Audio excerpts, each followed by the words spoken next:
Oh man, how's everybody doing tonight? Doing good. Watching a little bit of TV, play a little bit W2K22, and getting ready for tonight Impact. Mm. So I wish I could. Unfortunately, I never get a chance to watch Impact anymore. You can catch it on Impact Plus. If you missed the episode, they upload it the same week or probably like a day after. I've been using the that one website that we can't mention because we don't want it to get shut down. Oh shit! Well, my days going to that website is over. However, there's one website I really try to get Stardom, but I have a hard time signing in because they always acting real funky with it. I think I try to pay it, but they never ever go through. That's one streaming service I want to get. Honor Club, I'm holding that off until I see the live streaming episode of Ring of Honor. Mm-hmm. I want to see how that's gonna go. Like, when is that supposed to actually? Well, this didn't have anything announced just yet, right? Nah, they haven't announced it yet, so I will say, hopefully this spring. Hopefully. Shit, I hope so. Because I'm waiting for it. I want to see what's gonna happen with it. I'm gonna give it a chance. Hopefully, Tony doesn't really fuck this up. Yeah, he can't. I don't think he gonna fuck this up. I think he just. I mean, it's a slow burn. I try to be more honest with Ring of Honor. It's a slow burn. It's not perfect, but it's a slow burn. But I'll say this though. I think Ring of Honor, once it's get back on his feet, I think Ring of Honor is gonna be good. I hope so, because I mean, for what we saw so far, it's been a giant clusterfuck, and it could have been better. Question is, are you dropping $10 a month for that shit? That's the good question. That is the question.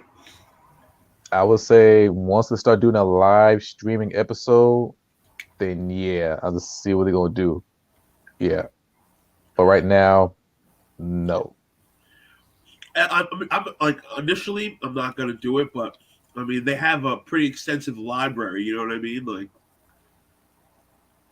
all those old Punk versus, like Samoa Joe matches. That's the only reason why you gonna get it anyway.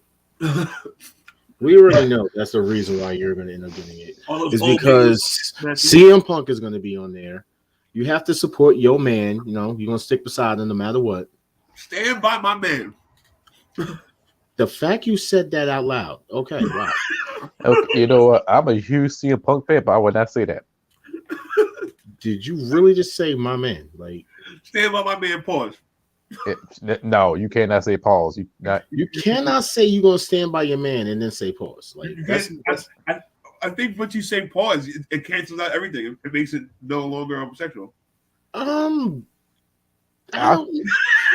You know what? I'm from that community. I can say that. Even I won't say that shit.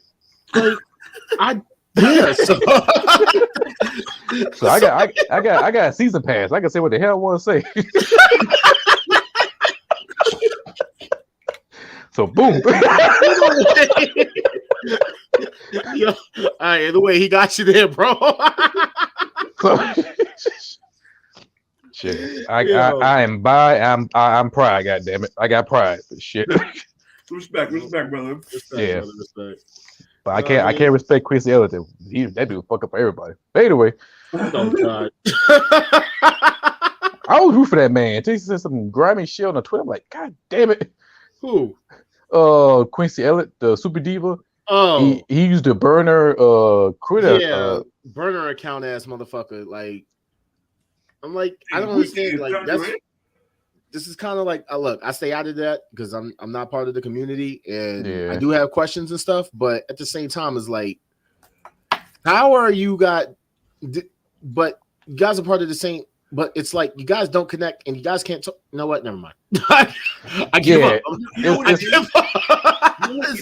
is? Before I get canceled, I'm not going to say anything. No, right? but yo, tell me if I'm wrong. It's very comparable to like certain like black people. When certain black people say some dumb shit, and then you look back and you're like, yo, you fucking it up for everybody right now, bro. Like, Kanye. Yeah.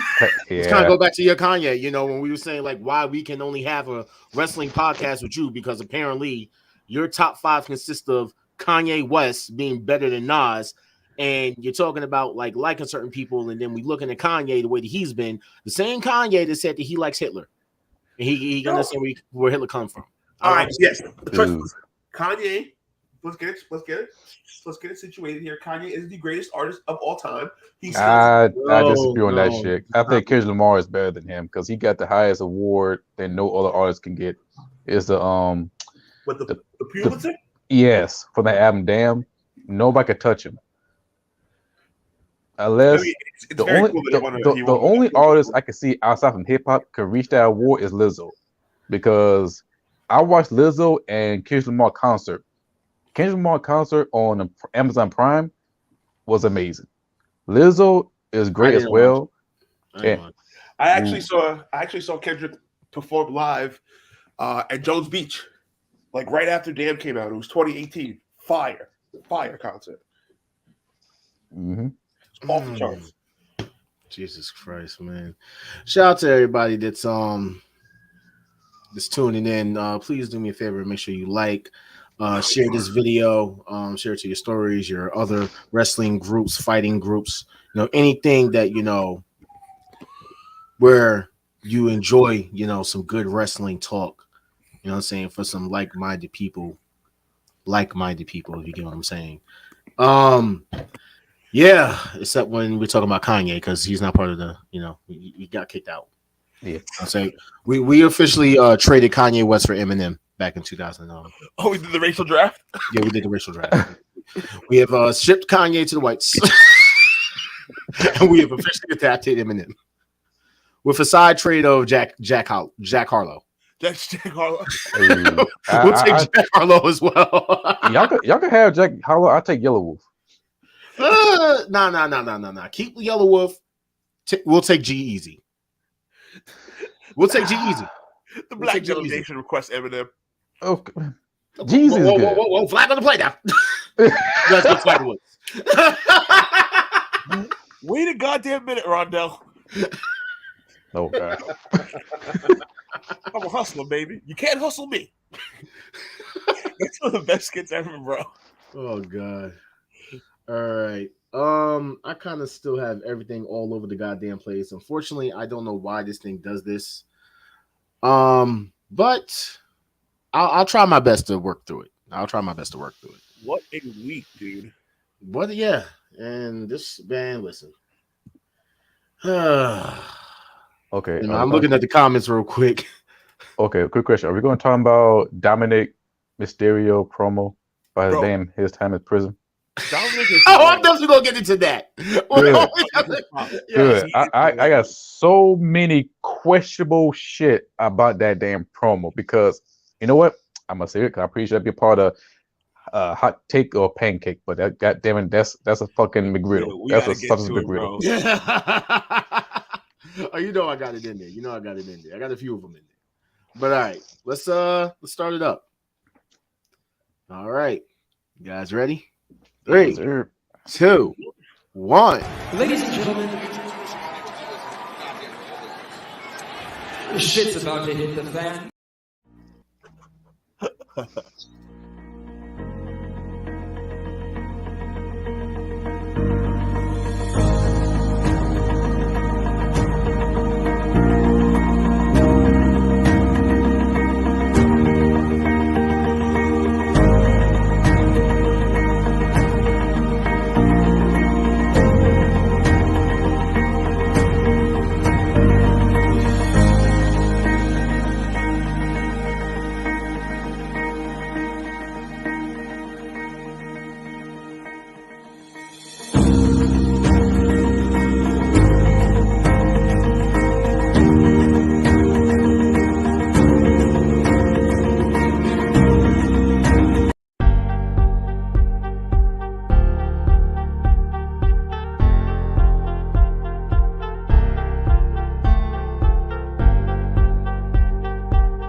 The following program is rated TV MAL. It contains strong language and is intended only for mature audiences.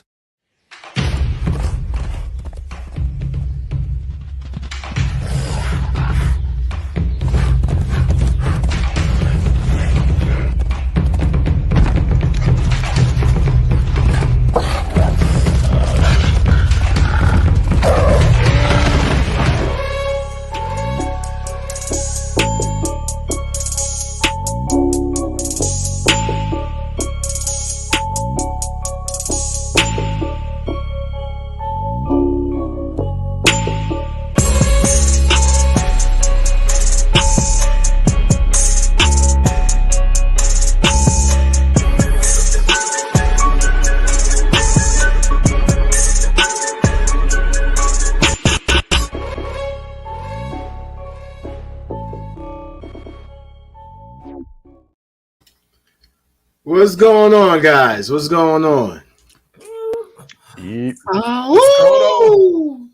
First Wolfpack of the year. Welcome back. Happy New Year, everybody. How's everybody doing? Doing good, brother. How about you? Can't complain. You know what I'm saying? Definitely can't complain.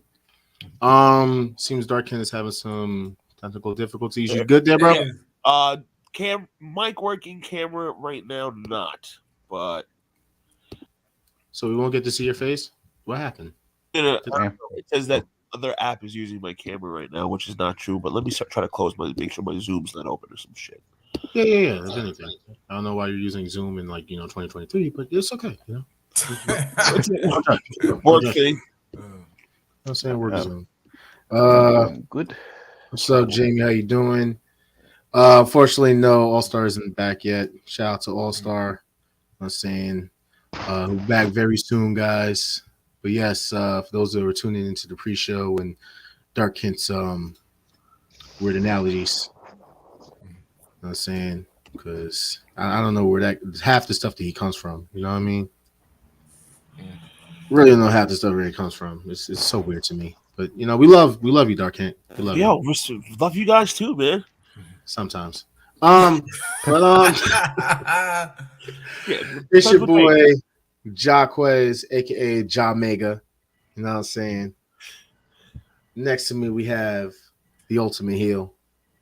It's Carmack himself.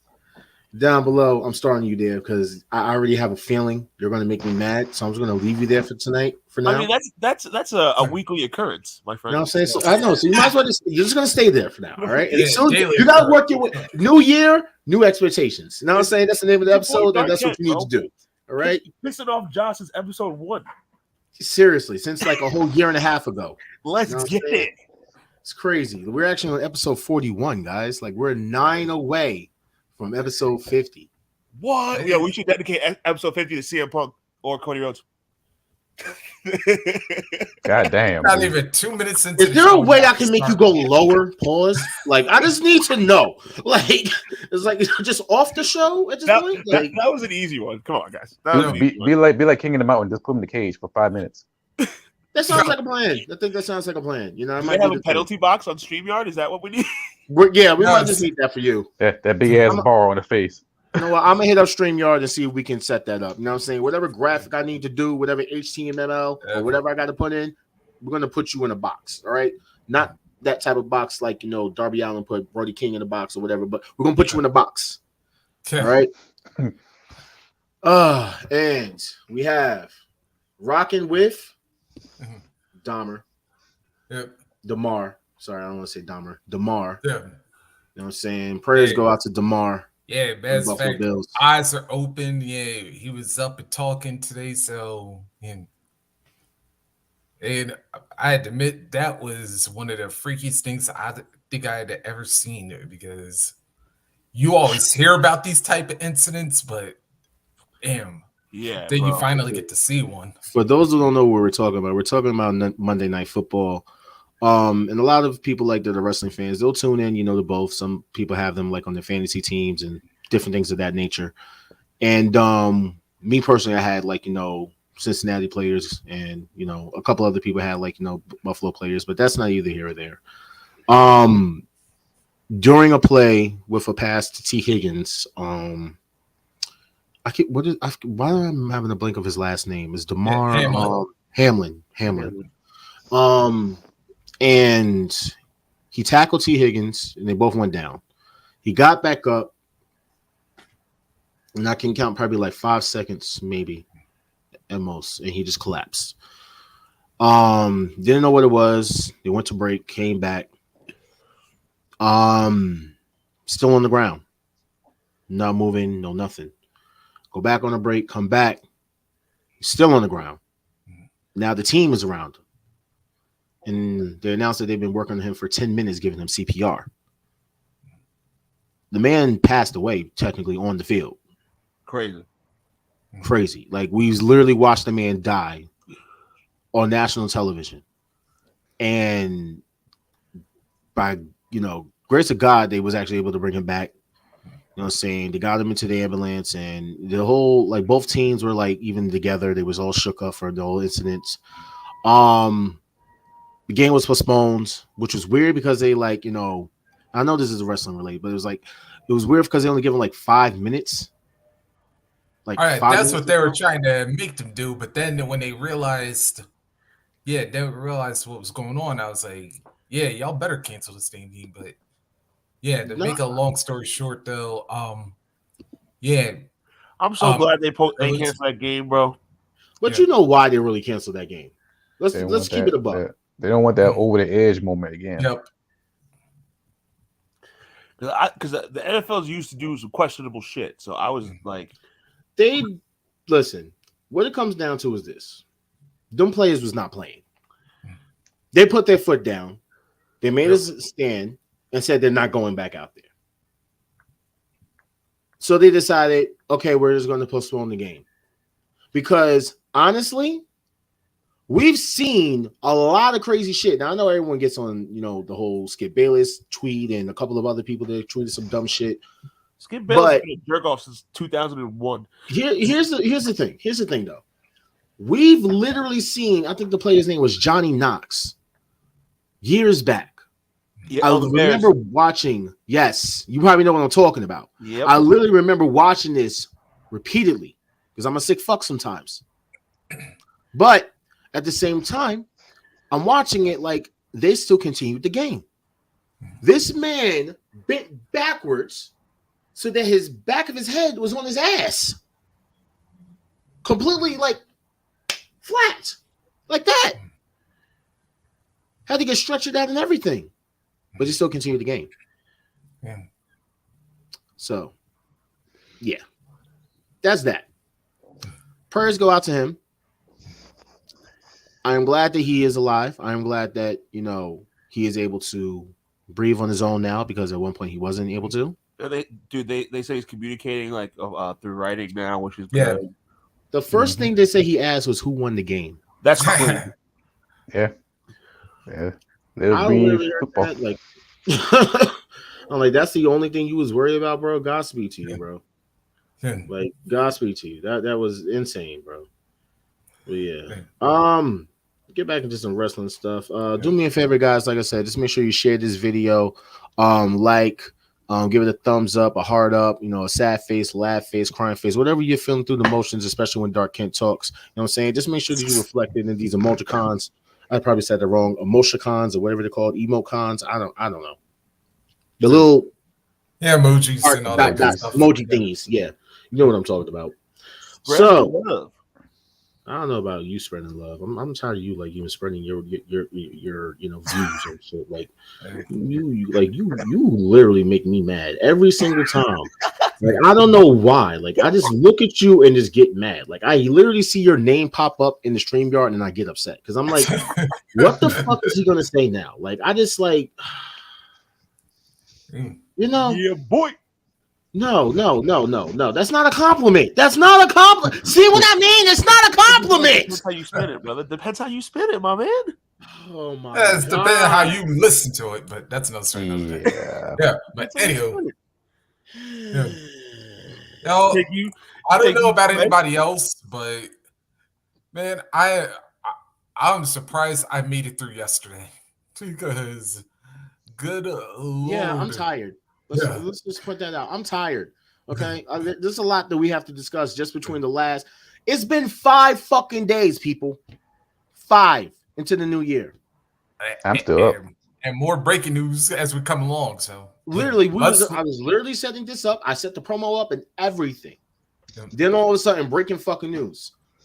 Oh, you talk about the devil? Yes. Yeah, the devil him fucking self. So let me just set the mood right real quick. And try something out real quick. Which one I want to go with? Let's go with this.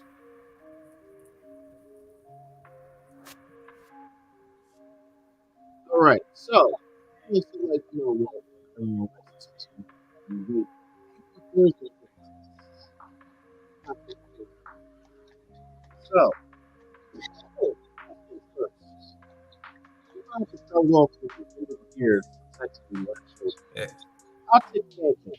yeah. Should he cut this shit off? There we go. I was about to say we're having some Seattle mic issues. Yeah, oh no, Seattle mic? No, not the Seattle mic. Can you hear me now? Yeah, yeah. You almost give a Charlie Brown effect, but yeah, I hear you. Oh no. All right, so I'll take a pancake. Does John Cena need to cut this shit off? Because apparently this is the fucking talk of the end of the year. You know what I'm saying? When this man popped up on television and everyone just could not believe that he had a ball spot. That break my heart. I saw that. Yeah. That just shows that we're all getting old, bro. Yeah. I was about to say this.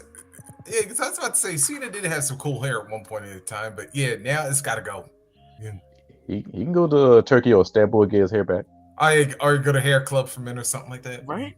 I mean, LeBron did it. Shit. LeBron. Well, LeBron needed it then. Yeah. I mean, listen, we want to do like get the for Tory years. Lanez hair plugs.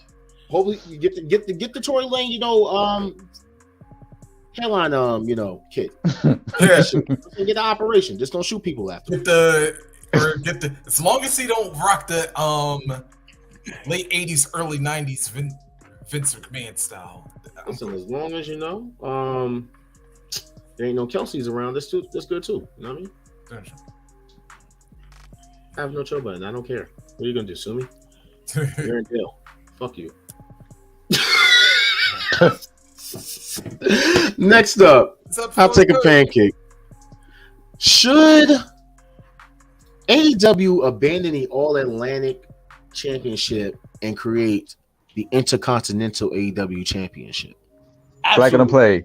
I saw that picture. I saw that belt. That's a custom-made title from the belt maker. That's not a real belt. Customized belt. That's not a real belt. If they ever do it in a twist of fate, keep the All Atlantic and keep the Intercontinental Championship because you do have a big ass roster. So I say go for it just to make the roster look flexible. And plus, if you're going for a business route, I can see that title come back to New Japan because I'll show them Mr. IWGP Intercontinental Championship. Yeah, but its title's made up. It's a fan made title, dope concept. But do they need it? Maybe. But right now you got a stacked roster. So far it looks good. Now, though. Like, there's too many titles on AEW to begin with. I think they should just keep it as is. And when you think of IC, you think of WWE. So I feel like it's just like, I like the fact that their titles have different names, like All Atlantic and TBS and TNT, what have you. I feel like it's kind of, even though the word Intercontinental is not like owned by WWE, it just makes me think of WWE when I hear it. All right. So, I'll take a pancake. Do you guys think this would be a good Grand Theft Auto cover? I'm just saying, Hell no. Hell no. Hell yeah. Things have changed me, I'm a changed man. I did hard time. Yo, John, your dominant voice is actually on point. There's no way to save that man. I try to give that man so many passes, and I thought this man will come back like, the 97 Guerrero or somewhere else. But this motherfucker, Mommy, I won't survive in jail. Mommy. Dude, he's nowhere. You know what? He carrying Mommy the bootleg great value version of Steve Corino in ECW. Not the old school Corino, but the singlet Corino. That one. Because he looked weak. And then that prison promo.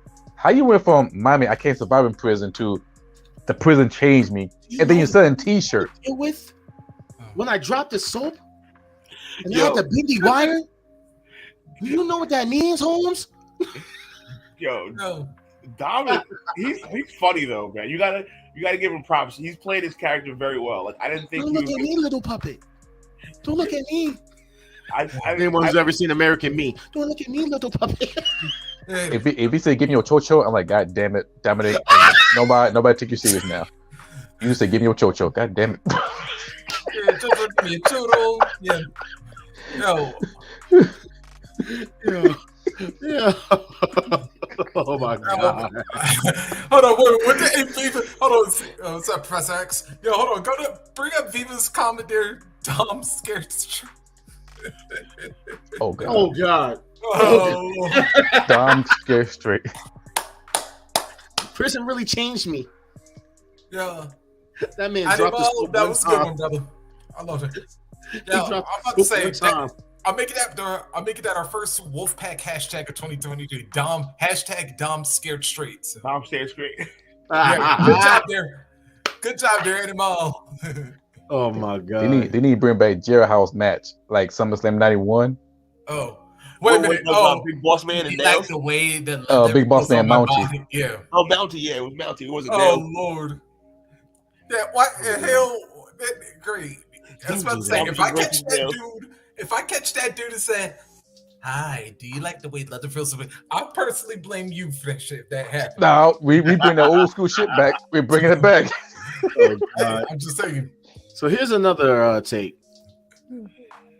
Comes from Teddy Long about Ronda Rousey. I don't think she cares anything about our business. I don't think she takes professional wrestling seriously. I think with her, it's all about Ronda Rousey. She's one of the people who will go into the business for themselves. So like I said, great person, but this business is different. You got to take it real seriously. Yeah, Ronda Rousey's in it for a check, man. It's actually funny when I was watching SmackDown last Friday. I was like, look, it's my two least favorite female wrestlers on the roster going at it for the title. And I mean, they were finally rehabbing Ronda Rousey's because, you know, making her a heel finally because she can't be a babyface because she's obnoxious. And then they just ruined it again. And Charlotte can't be a babyface either, so I don't know what the fuck they're thinking. Oh yeah, because apparently Charlotte is a babyface. She's obnoxious too. It's just like, bro, don't try to make people like people who are unlikable. Like, whatever. That's WWE's call, not mine. But everything Teddy Long said in that quote is 100% true. She doesn't give a shit about the WWE. She would still be in UFC if she didn't get her ass whooped. Well, right now she's collecting a check. That's it. You guys have anything to add to that? For Ronda, matter of fact, it's like that song from Common. We talking about I used to love her. Back then hip hop was great until they go into the other spot and they get fucked up. I think Ronda, she loved WWE until she got booed by Survivor Series and her feeling was hurt and she started lashing out and that worked. It worked for her. I think she do care about it. I think she know the game of pro wrestling. She know the kayfabe. She know the fans. She kind of like the old school mind frame. So what she doing? She did nothing wrong. It just like she sharpened up her game. So but exactly. But if you know what wrestling is like, you know what the fans are like. Like that first year when she first came in, when she debuted at Royal Rumble 2018. That first year when she never got booed and everybody was cheering her crazy, I felt like she liked it then. And then when the fans started turning on her, she was like, well, she wasn't expecting it and she got bitter. But it's like, you know it's a work and you know fans flip-flop whenever they feel like it. Like, why are you getting legitimately upset about this? You know? And now she, like, you can tell by the way she wrestles and like her promos, she's just like, bro, it comes off like she doesn't give a shit. Like she's just trying to ride out her contract and get that money. We have a heel is right comment. I am shocked. This is how 2023 is going to show out? Yeah. Thank you. Jesus Christ. Yeah, and then you think about like we gotta bring you back, bro. One extra thing Hey, with Ronda, always here. You get more props than this guy down here, and he's been here since the day one. I mean, like, damn, Dark King, you can't get Dark King guy in here. I'm just fucking. They can just say my comment right now. We got mad Dark King guys and gals in the comments, bro. Yeah. I don't think nobody has admitted to being the Dark King guy. There's a couple. I'm gonna start screenshotting. I think Tonio was going to be the Dark King guy, and then you turned him away. So like, I'm telling you right now, once we gotta get that merch.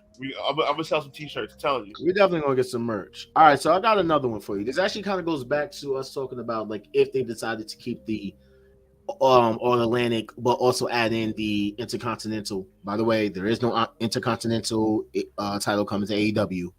That's a rumor. It was a lie. Debunked. So think about it like this. This photo says, has AEW hinted having a brand split in this latest photo? I don't think so, per se. But what do you think about, because of Warner, wanting them to, change things around other than just them having like a different set? What do you guys think about AEW actually doing a brand draft split, whatever? Shout out to Jamie. I can see that, because if you pay attention to that color in the arena, it was blue and red, and usually they had shared like one color. But if they decide to do this, I can see it working, because you got two different brand, two different show. If you do that, you know you got to bring in the world title, the Rampage title, or whatever you want to call it, and make everybody happy. And plus, everybody got TV time, because the most thing they talked about is TV time. If you could do that, I think it will make everybody happy. Everybody have their time, TV time, and you can see your favorite wrestlers instead of seeing them in dark. So it's like a win-win. It's like a win-win situation for everybody. So I can see that. I can see it going both ways, man. One, if they were to do it, which I don't think they should. I think they should have just one world champion that goes back and forth, and then of course you have the separate women's titles. You have the separate mid-card titles, which is cool. And also, it's just hard to get eyeballs on a show that's on cable on Friday night at 10 o'clock. If they were going to do a brand split, they would need a better time for Rampage.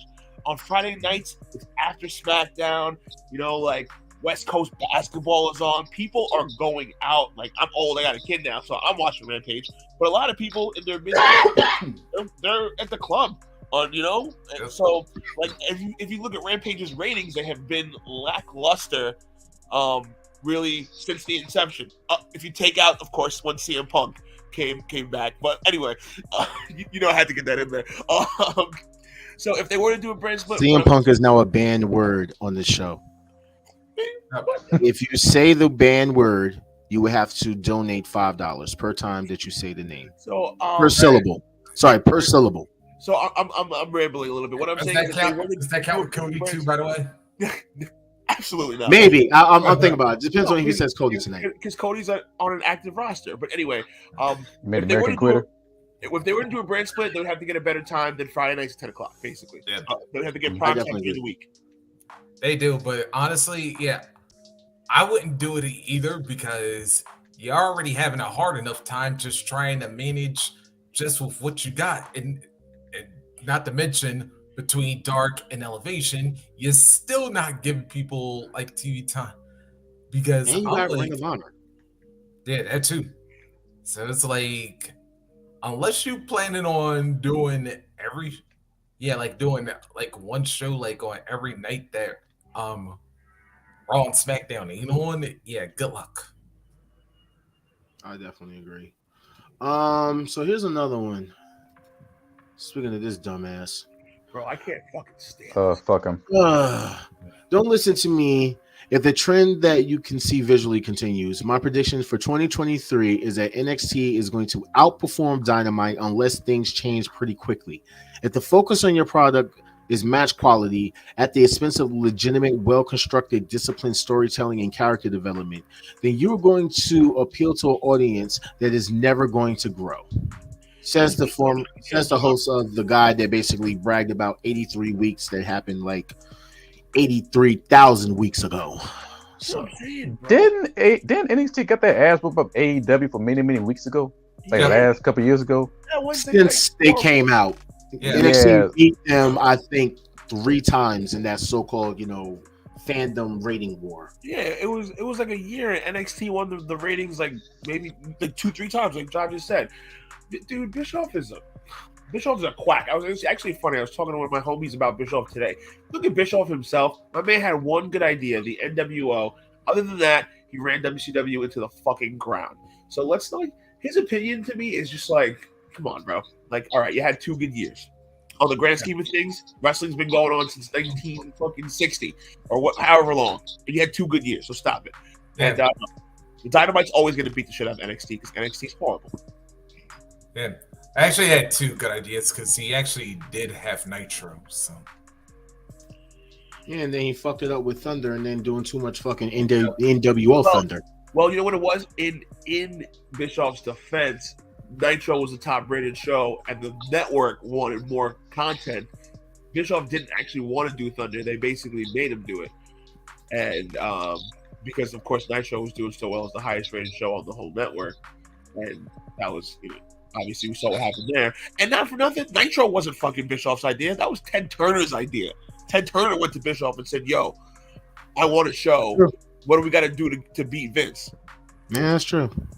Yeah, until they got punked out by DX. They couldn't step up. oh yeah. They had that one dude admit, "Oh, my tickets are free, man." So here's another one for you guys.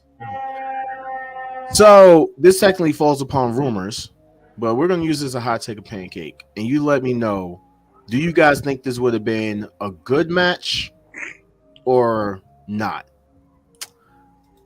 Basically, it was reported prior to anything with the old regime that the plan for WrestleMania was Cody Rhodes versus John Cena. That's a pancake because it won't make no sense. It's like you gotta build up a match that makes sense. This is like a random ass match, unless Cody Rhodes turn heel. But Cody Rhodes not coming here for Cena. He want that WWE Championship. Period. Thank you, sir. It's I don't know what the whole idea of this was or why they thought this was supposed to be a thing. And I don't know if they thought this was going to sell because, former AEW guy and then the main WWE guy, even though they have like a bunch of new WWE guys that's supposed to be the main WWE guy, like, their tribal chief. So I don't, I really don't get it. You know what, man, this is like a double stack of pancake. You know what it is. You know what they were probably trying to do. Remember a couple years ago when Sting came to the WWE and they still had him take an L to Triple H. That was basically Vince McMahon saying, "Oh, WWF is better than WCW." They would have Cody face John Cena, probably have Cody take an L just for Vince McMahon's self-fulfilling prophecy that my company is better than all companies. That's the only reason why I would see them putting that match together. Well, if this devil gets his fucking way, you might fucking still get it. We're gonna talk about that in a few. But since Vince had actually pulled it out about Royal Rumble real quick and Mania and The Rock, this was actually the suspiciously electrifying posters for Royal Rumble that's been brought out. Do you guys think they're hinting at something? I don't know. Yeah, they're hitting. I think rating for Mortal Kombat will come in the Royal Rumble. Okay. That's what's gonna happen. Rating will come in, face Roman Reigns, become the Mortal Kombat World Heavyweight Champion. Christopher. Oh, which one? The Christopher Lambert version? No, the Mortal Kombat for PS5. Not that bullshit. No, not the classic one. But I got it. I know what's happening. He said rated. You see all that the clouds and the lightning and stuff and electrifying. Yep. This is CM Punk collecting all 7 Dragon Balls to make a wish that Brawl Out never happened and that he was still in AEW and he was still the world champion and that everyone still recognized him as best in the world. There you go. Dragon, make his wish come true. Dude, honestly, when I see stuff like this, I'm like, yo, people got way too much fucking time on their hands. Sure. Must be nice. Like, it's a poster. Yeah. You know what I mean? Nobody wants to remember Annihilation, man. It was like no, not at all. Montour. Here's another one. This jackass says $1 million ain't gonna take care of you for a solid year if you're living large. Mandy Rose launching a Phantom account was the wrong decision, and I stand on that. This comes out after it was announced that Mandy Rose, in the 1 month before the month even ended, that she is an actual millionaire now. Booker T learned to shut the fuck up. Booker T needs to learn to shut the fuck up, because if Mandy Rose didn't make that money, Booker T wasn't saying that shit. But once we find out she making that $1 million and making that big move, like I said in the previous podcast, she changing the game. And soon later, some women wrestlers who is in the indies or mainstream, they're gonna use that platform as a stepping stone or push them up in the ranking. Hell, imagine in the fantasy world, imagine the Kia Lion have her own page. Do you know how? She do. Well, if she does, then she would be NXT champion by now. But if she have her own page right now, she will make the exact same money like Mandy Rose. And soon later, people take notice. Now, we got Rap, 10-6-9, fucked it up. And Mandy Rose is a free agent. I like you called him 10-6-9. Anybody know 10 side? This would be his character name. But anyway, but Mandy Rose, what she doing, it's not bad. She making money. She doing the business move. She not harming anybody. Booker T is this bitter old black man. Point blank period. So I lost all respect for him. Although, truth be told, like, if Booker had the chance, he'd be going shucky ducky quack quack looking at Mandy's pictures. And he'd get divorced by Shamel.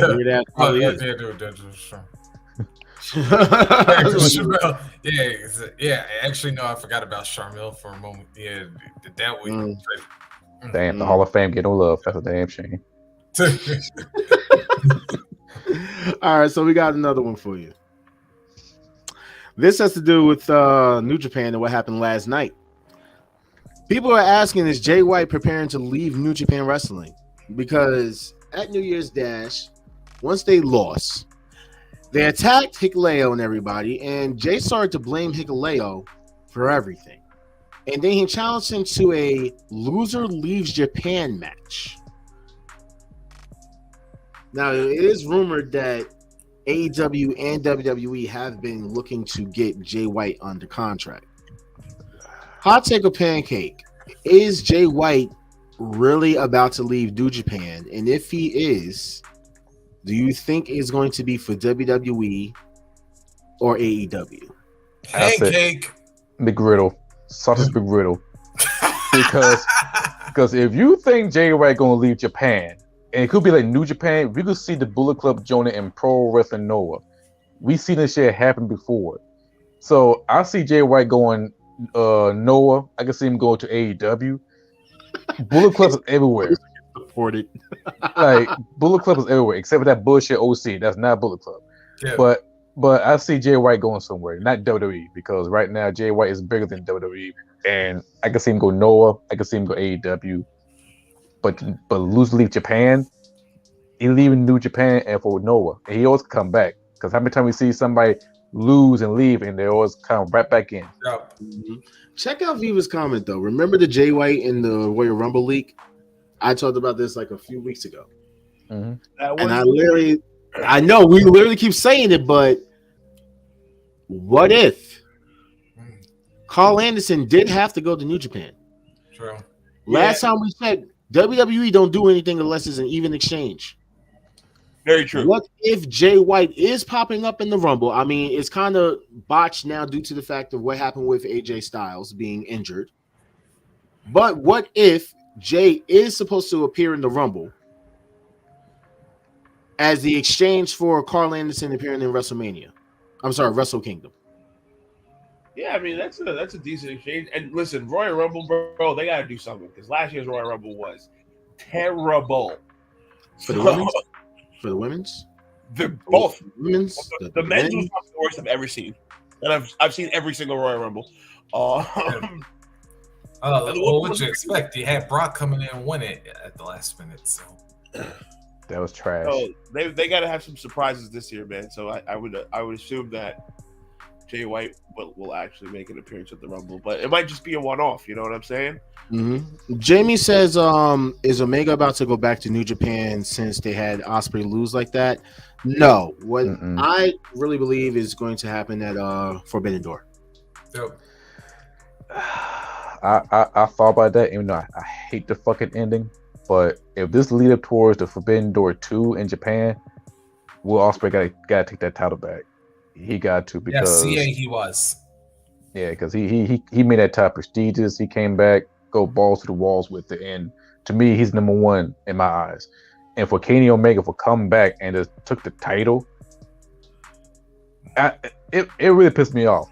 It really does. Like, yes, he gave us a banger after banger, but that's supposed to be past the torch. And right now, I look at New Japan like, what the fuck you guys doing? And to be honest, Pro Wrestling Noah owned that fucking show. They own January, because right there, I walk away happy when I watched the New Year Bash after Nakamura and Great Muta. This shit right here, I was pissed off. I was pissed off going to work after I saw that shit. So with this, the Forbidden Door 2, Ospreay better win that shit. For real. Because this shit right here, that motherfucker don't need no fucking title. I'll try to keep it PG. Claiborne has said Carl Anderson was already the champ when WWE signed him, though, right? I don't think they let him do Wrestle Kingdom for something in return, but just so he could drop the title. Listen, let me go back in time and remind you. If I'm remembering correctly, I don't want to get this wrong. Ric Flair was inducted in the Hall of Fame at the same time he was employed by TNA, correct?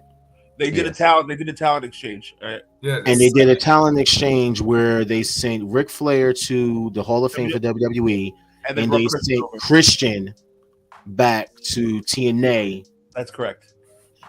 Exactly. So it is possible for them to do it that way. And also, I wouldn't put it past them. I also heard that Carl Anderson was working in Japan without a contract. He was just basically on a handshake deal. So the WWE was like, "Well, how we'll sign an actual contract." That's what I heard. I don't. You have to look that up, but that's what I'm almost pretty sure that's true. That he was just working like a match to match or just like a handshake deal with no actual contract in place. That's why the WWE scooped him up with no problem. Mm-hmm. Let me get into one that I actually came across, and this has to do with some of the breaking news that we'll get into in a few. But shout out to Quintus Brown over in a lot of our groups, whether it's WCC on Facebook or Jobbers Tears podcast group. Yep, I Like Wrestling group, wherever. Don't get him confused with his weird evil twin, Marcus Brown. But he said Triple H might as well use whatever stock he has to build his own wrestling company. Doesn't make any sense. Pancake doesn't make any sense. I mean, why doesn't it? Because why would you go out and spend your resources to make a new company when you're the head of the biggest company already? You didn't hear the breaking news, did you? No. What's that? What I miss?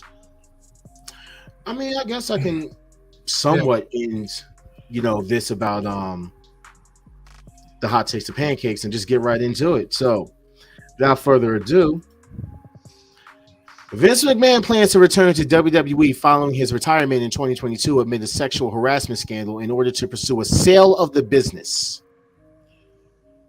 But let's go into more detail. Since he stepped down, is he even in? Wait. Breaking news: Vince McMahon's plans to sell WWE. He refuses to approve any new media deals or company sales unless he is reinstated as executive chairman of WWE. The Wall Street Journal reporting that Vince McMahon plans to return to WWE following his retirement in 2022 amid a sexual harassment scandal in order to pursue a sale of the business. Vince McMahon, who has majority voting power through his ownership of WWE's Class B stock, has told the company that he is electing himself and two former co-presidents and directors, Michelle Wilson and George Barrios, to the board. The people say this move To reinstate Mr. McMahon, which the board previously rebuffed, and the others will require 3 current directors to vacate their positions. McMahon expects he will be able to assume the role of executive chairman, though he would need to board approval for that. He has communicated to the board that unless he has direct involvement as executive chairman from outside of his strategic, I'm sorry, I'm laughing at this while I'm reading this. He won't approve or support any media rights deals, sales, anything. Meaning that if he is not brought back as the chairman of the board, he will not approve any new media deals for Raw, SmackDown, or NXT at all. No TV deals. He won't approve it. It will not go through. They will not be able to broadcast on Hulu. There is no more Peacock. He's trying to strong arm the whole company. Yes, that's crazy. No, it's not crazy at all because this is Vince. Did we not expect this to happen at some point? I mean, hell, Vince is what's gonna say? Yeah, this is Vince McMahon at his bitter old man. Worse. Just a bitter old man. They ain't gonna budge because who gonna listen to a dude who tried to sell the company, and even God forbid he do try to sell it, who gonna sell it to? No, there's buyers out there. I actually heard that Disney wanted to buy the WWE, but as I said on the previous episode, if the WWE gets sold, whoever buys it is going to run it into the ground because WWE is a wrestling company. You can't take like a movie company or another company and then just have a wrestling product because they're not going to care as much about the rest, about the product. That's how I feel in my opinion, at least. Yeah. I wait a minute. I gotta say something. If Disney, quote unquote, if Disney did buy WWE, they might make more profit because I know AAA and Marvel, they work together because they used Marvel characters for the wrestling show, Spider-Man, Venom, and Hulk, I think. So with this one, it is on Disney Plus. If on Disney Plus, then they can do. They could be like the light ruthless aggression WWE without sexualized and more like a pure pro wrestling. They could pull that off, and I can see them, sell, toys, magazine, comic books with Disney Plus and toys. So I can see that happening. Now, and reality of it, WWE is not going to listen to Vince McMahon. Like, come on now, Vince McMahon does a lot of grimy shit, and plus WWE is doing great, and the stockholder is doing an awesome job. So they're not going to do it, and I gotta dip out because my baby's calling me. Gotcha. Let's see what I feel. So, but yeah, I'm just listen. I appreciate you, Z. I appreciate you, bro. Everyone's definitely talking about it. Chris, Chris, come through. Yeah, like real. So he's watching while he's cooking. Yeah. But real talk though is like Vince has said this off and on. His ego is the worst part about him, and this is all this is. Vince letting his ego trying to make him do something that he know he shouldn't do, but he's going to be hell bent on doing it anyway. I have a video that Antonio sent us, the enforcer. Shout out to him. He's going to be joining us later as well. I just want to play real quick, and I hope I don't get any copyright strikes. I'm going to kill what I created. Okay. I'm going to kill it. I'm going to kill my creation. That's literally what I thought of. Lord. Yeah, that's awesome. You read my mind. Do we need to say anything else after that? I mean, bro, it gets like when I'm just reading this shit, I'm just like, so you won't okay any business transaction unless he's back and WWE needs to renegotiate a TV deal soon. That I didn't even know that their TV deal is almost up. The Fox deal's almost up already? Yeah, because this is going to be their final year. Fox deal was only 3 years. To this their final year. Yep. Oh shit. He's just coming back for business negotiations. Just let Triple H handle creative. I know sooner or later he'll want to mess with creative.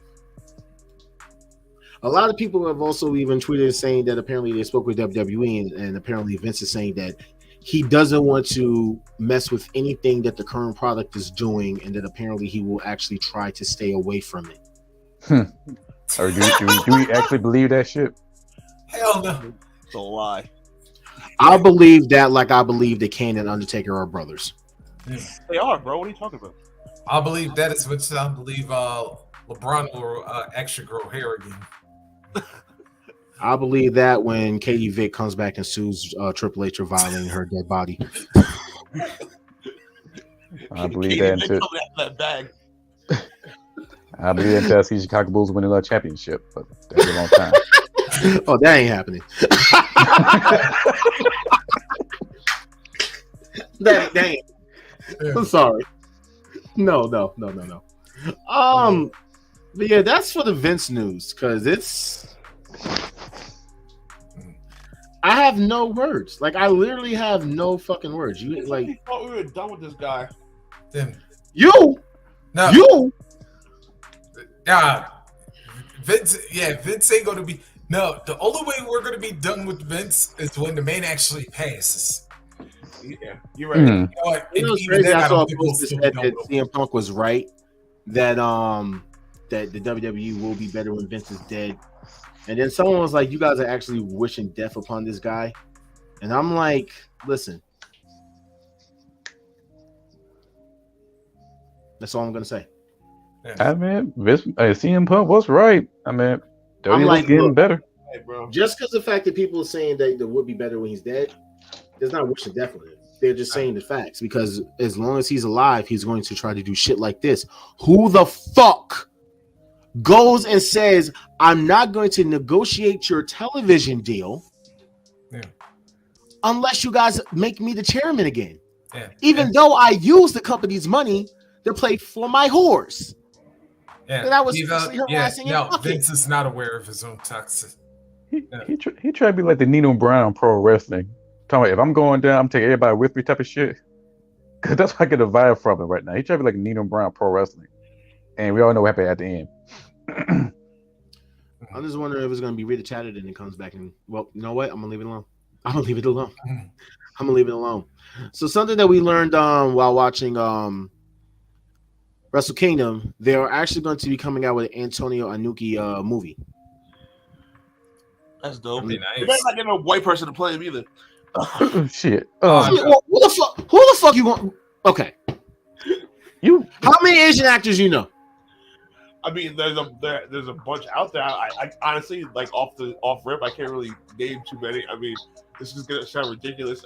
Jackie Chan, Jet Li. Oh my sweet Jesus. Anyway, I have a name. I'm gonna be I have a name who I think could play him. Maybe. Donnie Yen. Ooh. Was he one of the dudes on the new Mortal Kombat movie? Anyway, Donnie Yen. What movie is he in? I can see him. I can see him play that role like a younger version than somebody could play as a older actor play as a older Antonio Inoki. Exactly. I mean, he's not young, but at the same time, it's like he don't look old. He's still like I can move between the middle somewhere. Yeah, but I'm worried because you know how some movies be like 80% accurate and the rest be like bullshit. That's be my biggest worry, but I think they can do who's right. Shooting the movie. That's my main thing. Who's shooting the movie? What are they going to be allowed to actually shoot with the movie? You know what? They never announced it. I know New Japan got no movie studio. I don't think, but that's what I'm saying. So I'm like, where is this coming from? It's got to be from. I need answers. It's got to be. Have you ever seen Ip Man? Yeah, years ago. That movie's old though, right? The fuck? Yeah, it's like 2008. They just had a fourth one like in 2019. Yeah. 4 Ip Man and 1 spinoff. Yeah, and Master not to Z. mention he was also in he was Blade, also in the third Triple Blade X. 2. Yeah. Triple X. Dagon. No, not that. John Wick 4. Flashpoint. Yes, Flashpoint. And what else? The Kung Fu Killer. Kung Fu Killer, Ice King. Yeah. John Wick 4. Shit. Yeah. Agent, it was actually Special ID. Highlander Endgame. I was gonna say Matrix, but I forgot he's not in the Matrix. Jamie, to It's elaborate, I think he's on choreographic. To elaborate real quick on what Jamie just said, isn't Zac Efron playing the Texas Tornado in the movie? Yes, he is. Yes. Yeah. Yes, he is. CA says Ken Watanabe is Inoki. Ooh, that's That's a good pick. Yes. That's a good fucking pick. And he was good in Tokyo Vice. And I can't wait for the second season. Because they said Donnie is Chinese and Inoki is Japanese. Okay, you know what? You're right. I know that's a big thing. So just hire some serious Japanese actor and because just do it correctly. As of late have been getting a little more stern about not hiring specific roles, like if Japanese for Japanese and Chinese for Chinese and stuff like that. So. Word. Let's see some more news. This is actually regarding the Federal Trade Commission. Basically trying to get on WWE, I believe. Oh yeah. For the non-complete contract. My man from Shameless is playing Texas Tornado. That's right. Yeah, Lip. That's gonna be fire. Lip is playing Texas Tornado. Big fan of Lip. But yeah, so the FTC proposed a rule that would limit an employer's ability to stop their employee from working for a rival or a competitor, benefiting workers and certainly creating an extra layer of intrigue for fans of the top wrestling promotions. It's basically got on the fact of WWE and the 90-day non-complete clauses and the 30 days basically being an issue and not being right. Kind of like something that we've been talking about, I don't know, on a podcast, outside of a podcast for fucking years. It's just now basically being brought up to this now being an issue. So my whole thing is this. Do you guys think that anything is going to come about this, or is this just talk all over again? Because we've seen things like this happen before. And just talk, because FCC and everything, they've been trying to go after like wrestling for like decades. Far worse shit. Like 2 or 3 decades now at this point. Yeah, it's not that. Yeah, it's not that serious. It's just talk, and this shit gonna be washed away by a month. Because now, if they try to track down like NBA or NFL, then yes, that's a serious matter. But it's pro wrestling. It's entertainment.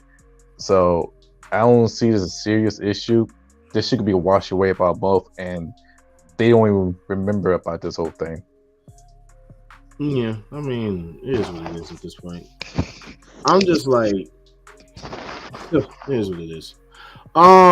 Next up, Money in the Bank is actually going to be in London this year at the O2 Arena. Sore spot with me. Flag on the goddamn sore spot. That is a sore spot with me, because I'm like, WWE finally has a pay-per-view on my motherfucking birthday, and it's in London. and I will throw in the flag, because didn't they say they're gonna throw away the Money in the Bank pay-per-view last year, and they try to bring the Money in the Bank and WrestleMania for this year? I did hear that. Apparently, that was dirt sheets and plans changed. Boy, they capping big time. So now we can't trust Triple H now, because now, with that being said, whoever win the Money in the Bank, are they going to cash in on the Universal Championship? Shout out Gerald Bryant. Or WWE Championship? Because I hope they split the belt up, and the Money in the Bank better be prestige, because they treat that Money in the Bank like shit. Yeah, they especially really the last did couple ruin of it. years. They made the whole thing. First of all, They made it a joke. Jerk off the entire time. And they need to bring it back up, add some more prestige to it. I think that the show going to the O2 Arena in the UK is dope, because those crowds are lively. That arena is huge. So I think all in all, it's a good look. And I'm a big fan of Saturday afternoon pay-per-views over Sunday nights, personally. Really? Saturday afternoon, evening pay-per-views better than Sunday nights. Yeah. I mean, you're on your own. afternoon. Ooh. You know what it is? Now that I'm old, it's like, dude, pay-per-view ends at 11 o'clock on a Sunday night. You gotta wake up in the morning. You know what I mean? Saturday night, you chilling. Wait, you're old? I didn't know you were old. How old are you? Bro. You see my hair, or lack thereof. You know I'm old. I mean, I know you don't have no hair, but how old are you? 35. Oh, damn. You're ancient. Yeah, wait a minute. I'm older than you, and I can stay up on a Sunday night. I'm 34. Wait, so you mean Reese is older than you and he has more hair than you? You know what? I'm going to leave that one alone. What's the next topic, please? So this was a leaked thing for WrestleMania Hollywood.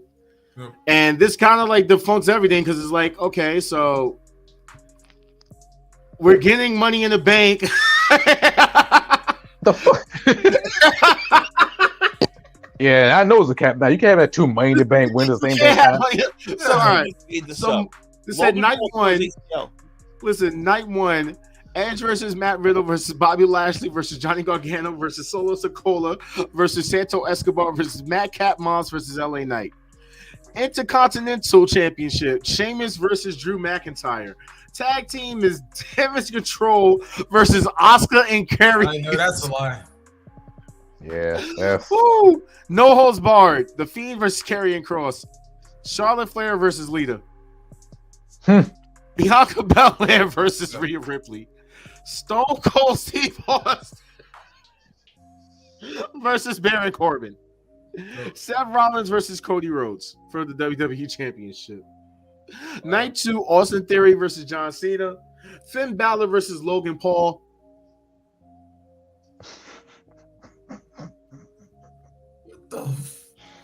False accusation. Yeah. Thank you, Rick.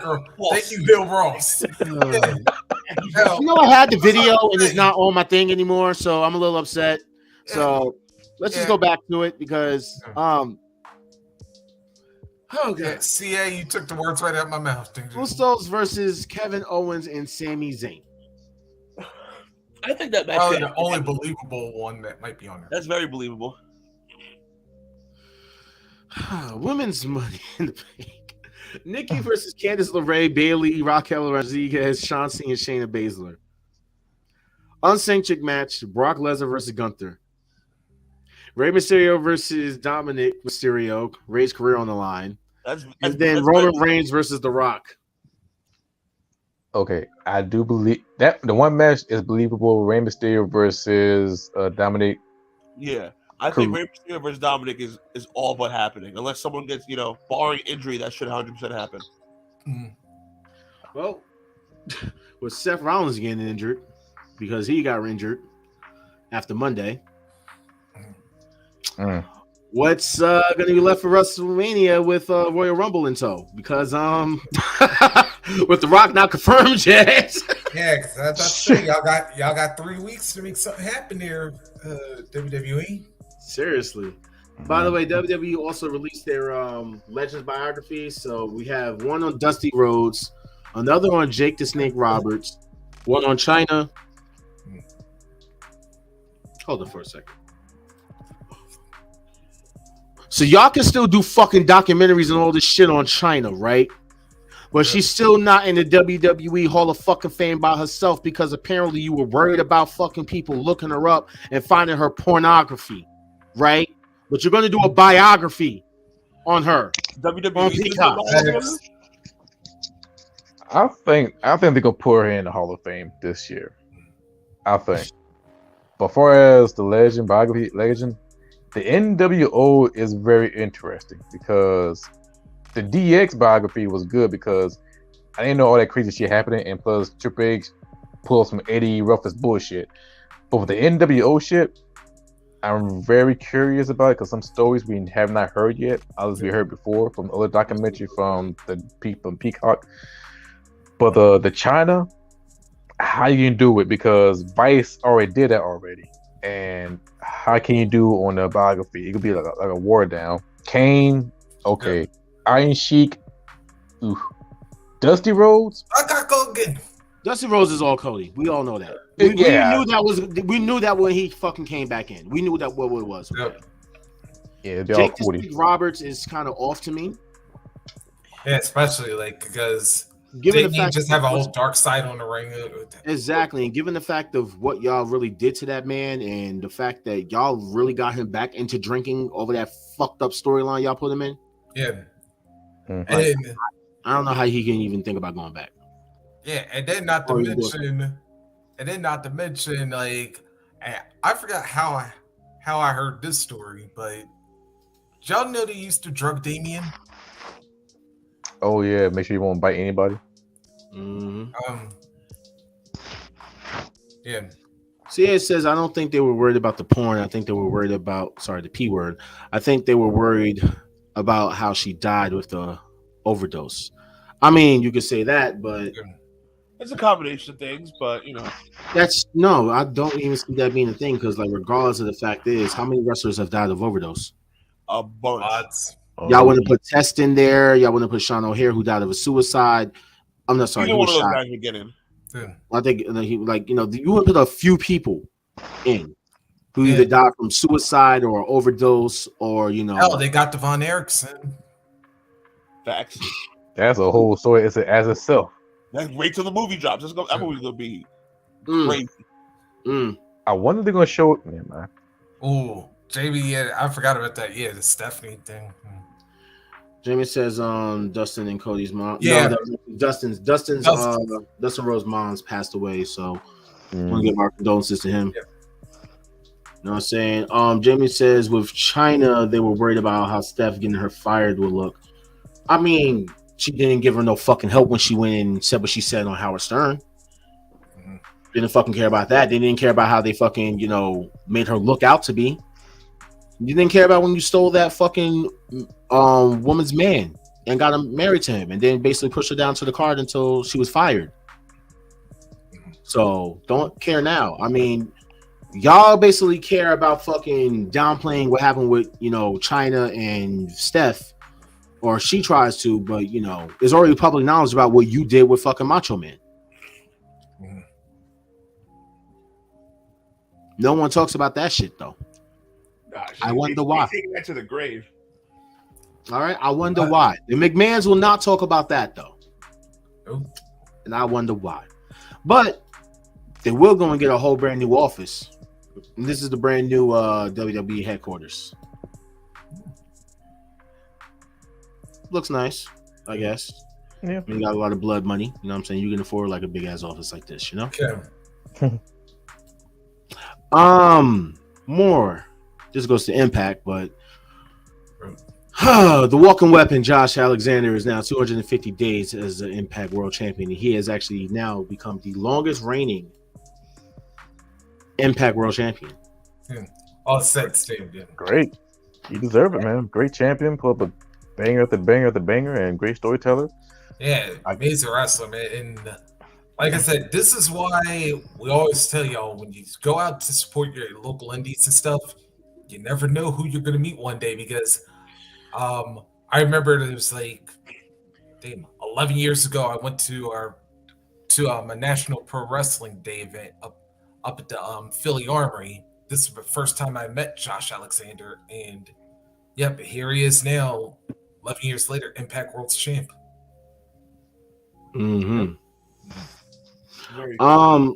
So coincidentally, his opponent that day was, ironically enough, his North partner, Eat the Page. This is gonna be very interesting. Kurt Angle says, Angle versus Hart, my dream match. Who do y'all think I would have had my best match of my career with? Let me know. And some people said Kurt Angle versus Josh Alexander, Kurt Angle versus Ray Phoenix, Kurt Angle versus Ricochet, Kurt Angle versus Will Ospreay, Kurt Angle versus Zack Sabre Jr., and Kurt Angle versus Bryan Danielson. Yeah, he asked this question directly. You said Bret Hart. You know what? Kurt Angle versus Minoru Suzuki. Man, yeah, put Kurt. It has to be Perk Angle. You guys just said it has to be Perk Angle. Yeah, Perk Angel. If it's not Perk Angel, It don't count. I need that man doing a whole fucking 450 front flip off the fucking stage. He was wild. He was wilding, bro. If he would have done it, he might have fight Oshia Onita. Yeah. Oh god. I was about to say, yeah. Truthfully, it wouldn't matter who you out of that entire list. It wouldn't matter to which one you put it. All of them would turn out to be How about better. this? Pick one. You don't even have to pick anybody from that list. What would be your dream match? Excluding that one, I would go with another Kurt. I would go Angle versus Hennig.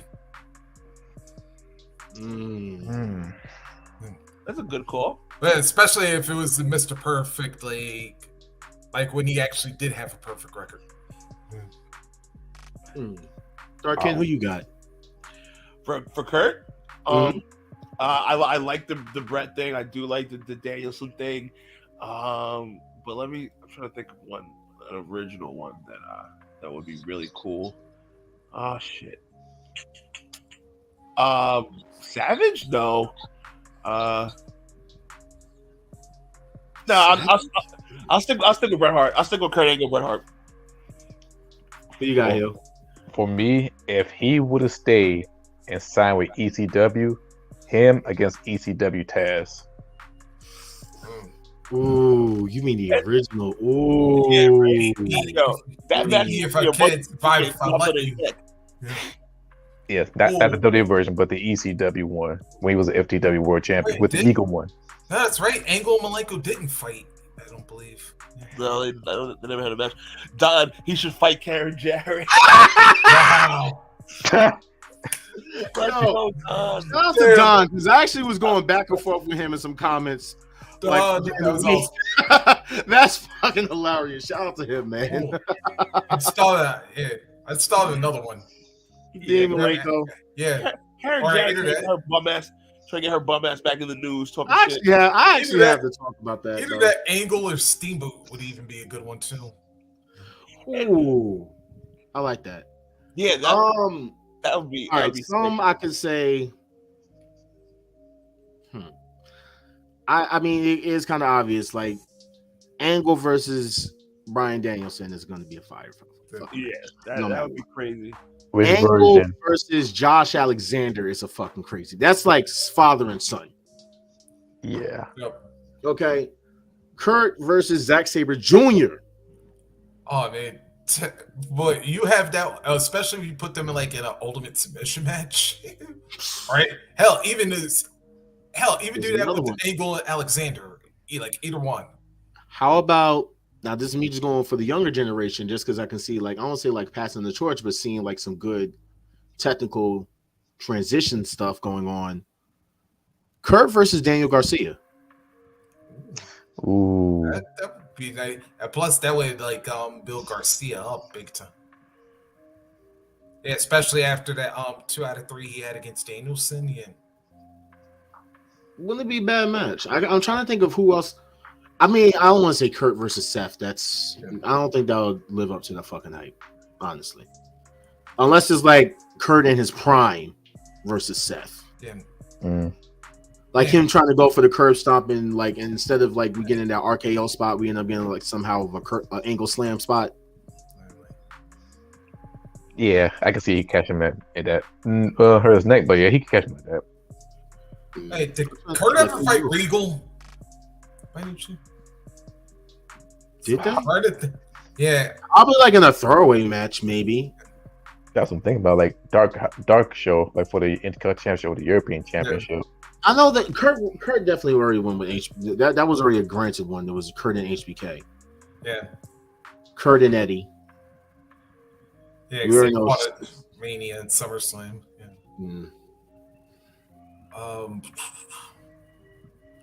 Ooh, I see one. I go Bruno. Yeah. Oh, he said Russell. All right, I thought they had one match with each other, but it was Angle and Bruno Sammartino. That's not a bad one. That's not really a bad one. I like that one. Yeah, that's. You say, yeah, you're not annoying. Oh yes, because I'll definitely be a pain in the ass. I hate fucking shit. I hate a lot of shit on fucking line, man. What I was gonna say.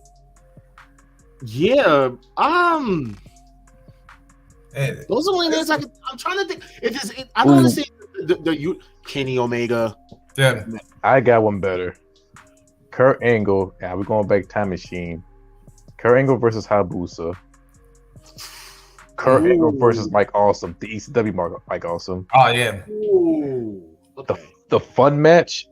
Kurt Angle versus Just Incredible. The ECW Just Incredible. Because Just Incredible, he's a grimy ass motherfucker. He will find anything to win. But Kurt Angle, give him that ruthless aggression. Angle versus Ace CMW. Did you just say Kurt Angle versus Aldo Montoya? No, Angle versus Owen Hart. Ooh, which version? The King of Heart or the Black Heart? King of Hearts, baby. King of Hearts. Yeah, actually, you could go either one.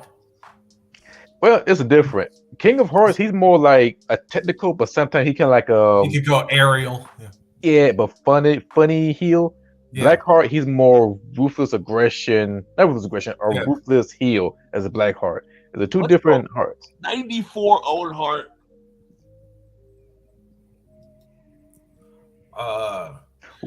Kurt Angle versus Bam Bam. Which version? ECW Bam Bam or WCW Bam Bam or WWF Bam Bam? Definitely better. I feel like Bam Bam was washed when he got to ECW though. Wait a minute.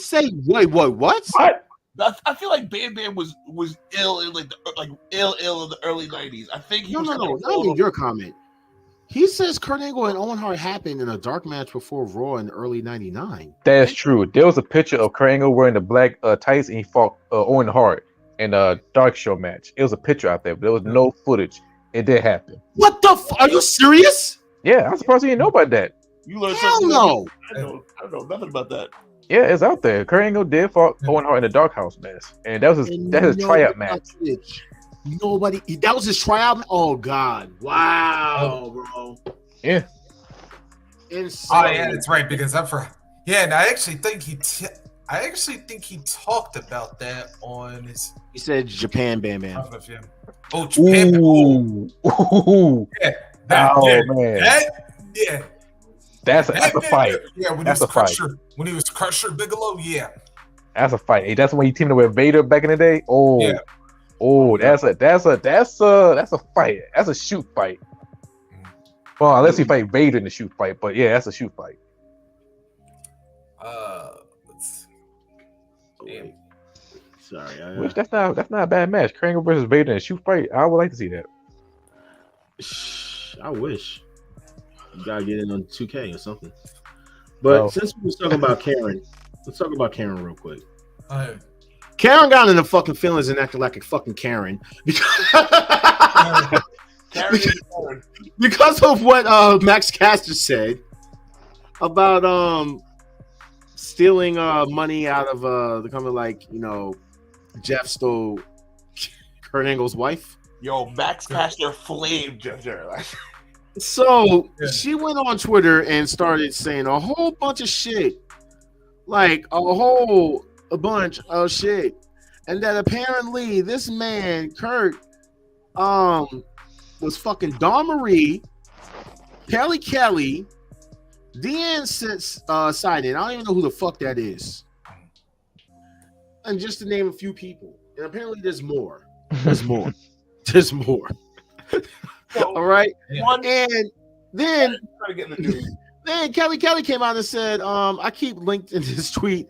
I have DM Karen Jarrett to privately ask her, and I'm waiting for her to respond. But I want to go ahead and publicly make a statement that the only way I can be linked to Kurt is we were coworkers. Sorry, but thanks for the Monday morning entertainment. Damn. So that means Karen been capping. Even if it's true. Apparently, Jeff Jarrett is very mad at Max Caster too. Sure. After that damn video, and like all the lines he was saying, I was like, I kind of don't blame Jeff, but at the same time, I was like, dude, this is how Max is, bro. Like, like they had to green light that shit. Yeah. Jeff Jarrett had to green light it. He's cool with it. He's just talking shit. It's a way. Yeah, he's trying to kayfabe it in a little bit, which is cool. It's fucking wrestling. But Max Caster. Then what he said last night. What did he say? He said, "Hey Jeff, tell your wife is getting dragged on Twitter. Tell her to say less." No. He said, "No, what did he say? Right. Tell your wife she should say less. She's getting dragged on Twitter. Worse than Skip Bayless." Yeah. That's my favorite line. Yep. Got him. And it ain't a lie. And he just sat there and was like, okay. Yeah. He said there was a receipt coming. I didn't see no receipt. I watched perfectly for that match and I didn't see no receipt. Did you see that slap at the beginning of the match? You know what? We may see that receipt on the No Holds Barred. Yeah. Shit, I hope so. Because yeah, they're gonna be an El Kabong. El Kabong. I'm done. WWE will reportedly turn Bobby Lashley a mega heel when he returns and possibly reuniting the Hurt Business. MVP is shown talking to Shelton Benjamin, Cedric Alexander, and Monday Night Raw general manager Adam Pearce in the background on Monday night as Damage Control was walking to the ring for their match. And Pearce has been very apologetic on social media for losing his cool and temporarily firing Lashley almost a month ago, saying that he would do anything he could to make it up to the two-time former WWE champion. So, looks like her business is coming back. Yeah. And bro. Get to Shelton my brother right here. Hale? You? Oh, what era did you call this famously? Oh, I'm sorry, era. Another example. But also, I got one flag. Well, it's not a flag, but if the Hurt Business returning, what the fuck's gonna happen to Omos? Because we ain't see that man for a long time. So is he gonna be dumped off and rebooted, or? Not From what I've heard, Omos, or Almost a Wrestler, is going to be part of the Hurt Business. Yeah, they just put him in it. You know what? In a perfect world, I can see that, but why do I got this Lex Luger and the Four Horsemen vibe? That's why I get that. Oh, wait a minute. Who's going to be the Oli in this situation, though? Because if this happened, I see Bobby Lashley as the WWE champion, Shelton and Cedric as a tag, and Omos going to be a U.S. champion. All right. I don't see Omos holding the title, but he would be in the running for the U.S. title. And they can't put Omos by himself because he would just be incapable of, getting over. If this happened, this would be the most dominant faction since Evolution. You put Omos. I can see Omos be a good playing role for the Hurt Business. That could be a monstrous faction, and if you keep that going, you get the bloodline. That's your 2023 war game, and you can't fuck up this money. Shit, you better hope they don't fuck up that money. Already fucked up everything else. Is this? Damn, JB, hold on. Ain't been relevant since PlayStation 1. Damn. That's wrong. All right, that was wrong. Oh, shit. Oh, that's who that is. Ian Silent was a chick that was stalking Kurt. Oh, so the stalker wasn't actually the stalker. Yeah, nope. Damn, that's what Vince should have said. Damn. So some more news. Nick Aldis is officially a free agent. Where do you guys see him signing? Whoop-de-fucking-do. Either Impact or Noah. Probably Noah, because like I said, Mickey get ready to lose next week to Jordan. So Nick Aldis is cool and all, but I don't really see a big bidding war happening for Nick Aldis. You know what I'm saying? Like, I think he was at the top of his game a couple years ago. With that, couple of years ago. Yeah, try a couple months ago there, Ken. Yeah. No, I can see like all this. Yeah, all right. I can rule WWE out of this picture because Lord knows we all remember that end. Even though like they did kind of make it up a little bit with Mickey for the trash bag thing, but Long term, yeah, I think he goes to Noah. I think AEW, possibly, or Impact. And if not, there's one more that I can think of. Because I don't see him on the WWE unless they're trying to bring him to NXT. Yeah. And why would they do that? Just have him take an L to Braun Breaker? Like, I'm going to say MLW. Ooh. Okay, I can see that. Because Aldous and Hammerstone. Okay. We do get Jacob Fatu, so that'd be a hard fight. True. Either one, it was like, that'd be some money for MLW. That'd be I would money. fucking take it. Jacob Fatu is a real deal. Yeah, we know that. Speaking of which, according to reports, Triple H under his new regime, they have completely lifted their policy against scouting and signing independent wrestling talent, which we already knew since they basically signed Dragon Lee. Yep. Which I find to be, weird, but whatever. See, it says that Aldous doesn't fit nowhere but WWE. Oh no, unless this year the NXT Europe, but we got to wait and see for that shit. But Triple H lifting the Indies wrestler thing should have never been on in the first place.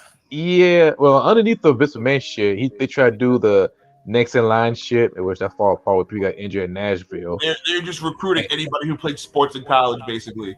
Yeah, that shit was corny as fuck.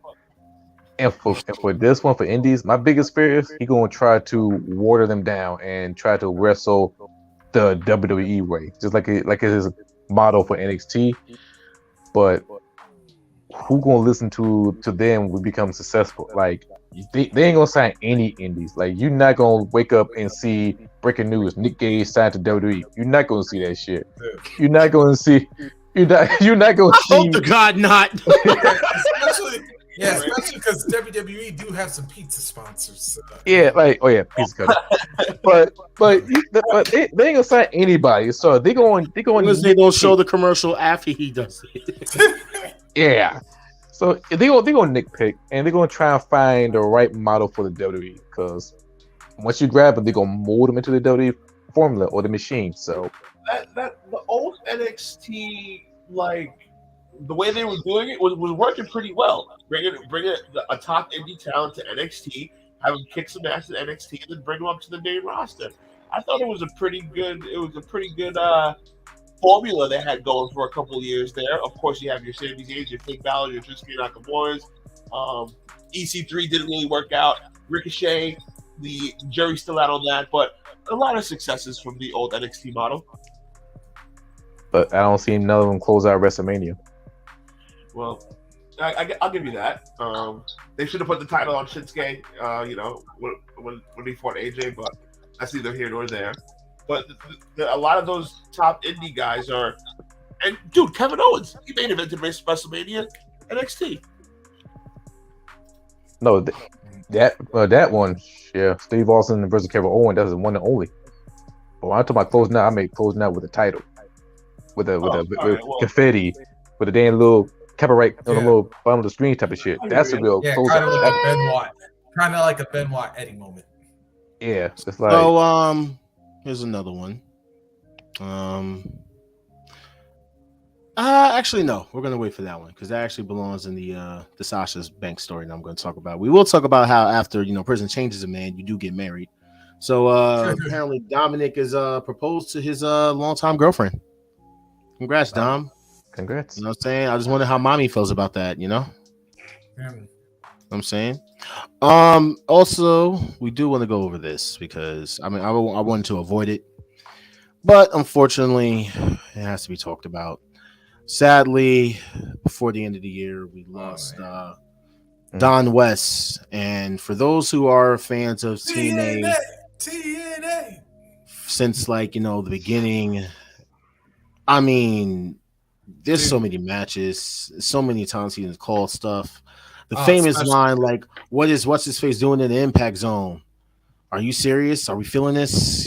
Stuff that between him and exchanges with Mike Tenay is just legendary, man. Fucking legendary. Especially like his excitement, especially because dude. we think of the 6 Sides of Steel with Elix Skipper. Oh God, yeah, classic. Like all the stuff like that happened in Ultimate X's and everything. It was like, or like with debuts with Kurt Angle, Samoa Joe.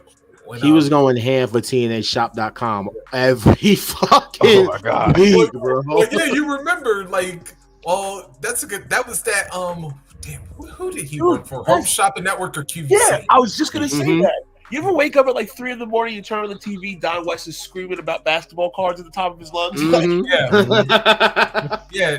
That I think that was that Home Shopping Network. It was QVC or Home Shopping, one of the two. But like, Don West was like, in this package, you get Michael Jordan rookie card, you get John Starks, you get like he was going off. But I'd say that's still like Lokito, Don West was like perfect for TNA because whereas Tenay was the straight man to play-by-play, like West was also the fan, but I was like, as they developed a lot more, you can see that Don was actually starting to become like a legitimate color commentator. Yeah, so, coming into his own. Yeah.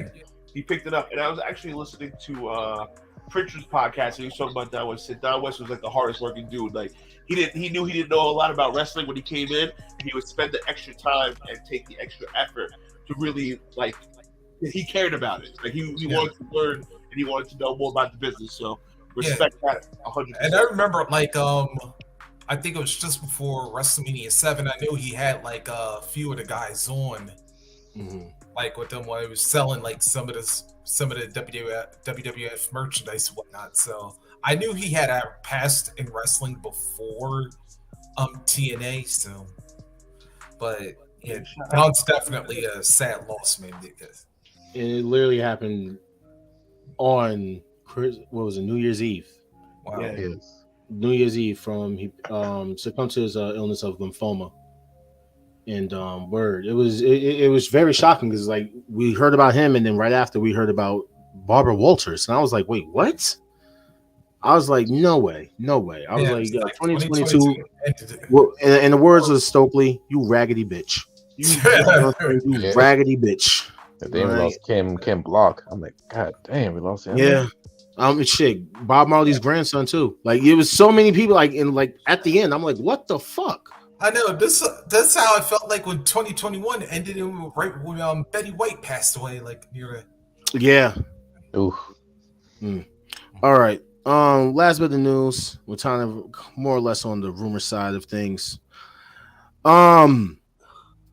These are the predictions for Royal Rumble. Pain. All right. Let's go. Including their numbers. Oh well. Ain't nothing to predict, brother. Cody Rhodes all day. Oh, $5.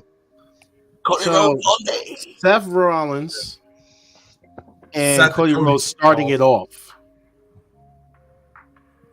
Then Johnny Gargano, Austin, Dolph, Ricochet, Dexter, Kofi, Jonah. Because I'm not calling him Bronson Reed again. Jonah, Carmelo Hayes, Dominic, Omos, Miz, Braun, Ray, McIntyre, Damian, Walter, Solo, Sheamus, Matt Cardona, because he already said he's not coming back as Zachariah. It'll be Matt Cardona, Bobby Lashley, Pablo Escobar, the wrestling version, Brock Lesnar, Sami Zayn, Matt Riddle, Logan Paul, Kevin Owens, Karrion Kross, and then The Rock. Dude, Logan Paul tore his ACL in August. Yeah. There's no way. Yeah, Logan Paul is not John Cena. He's not coming back from injury after 4 months. Yeah. Half of this list, make believe. Oh, 100%. Yeah. Somebody just sitting at the crib, just throwing shit at the wall. Seriously. And so this is where I wanted to get into that. So Yeah, I'm gonna have everyone do their top 5 predictions of 2023 real quick before we get into talking about Sasha Banks.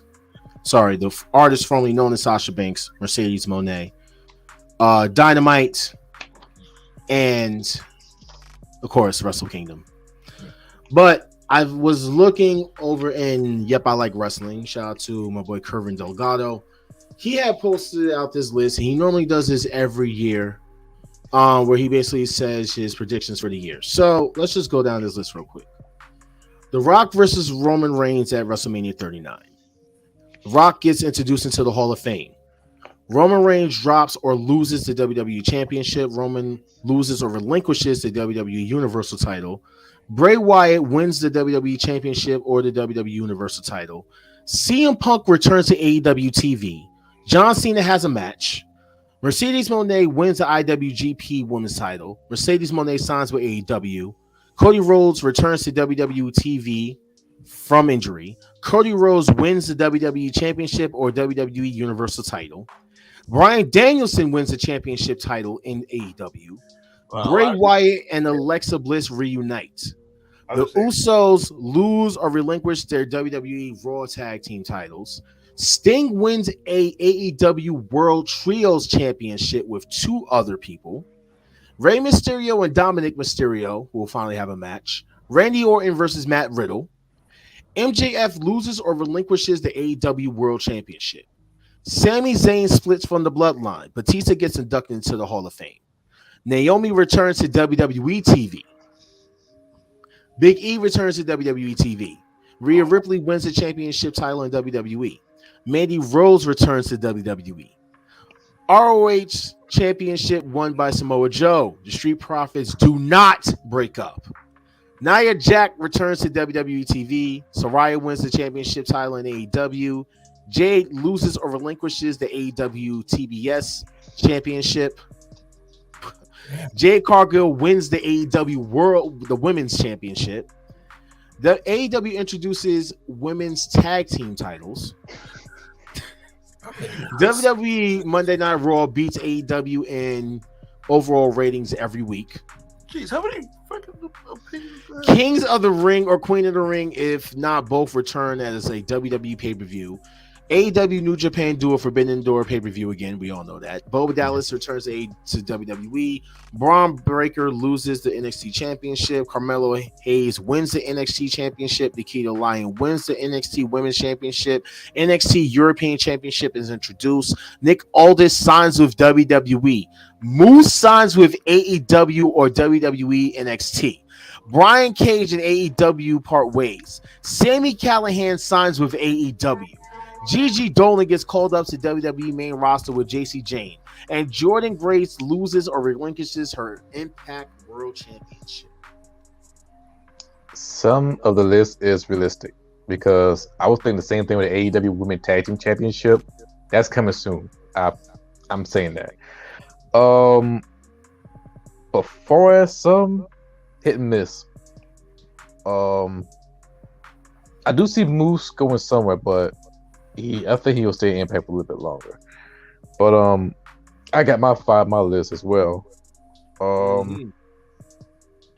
Number 1, this is gonna be like the craziest shit ever, but I can see this shit happening by desperation from NXT. I can see Brock Lesnar coming to NXT, becoming the NXT champion.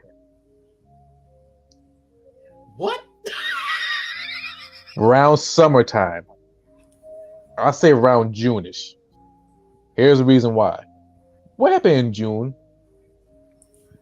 Is that NBA Finals? Bingo. And you know NBA Finals play one of them weeks. Mm-hmm. And you know NXT get weak. Like, shit, who do we got? How we gonna get people talking? Let's get the biggest name out there. Let's bring in Brock. And Brock never win the NXT title. And if he do, he probably went along the list with WWE Champion and Universal Champion NXT. I know people gonna say that's crazy. Well, we see Dolph. We saw a lot of people coming in and out. Sure.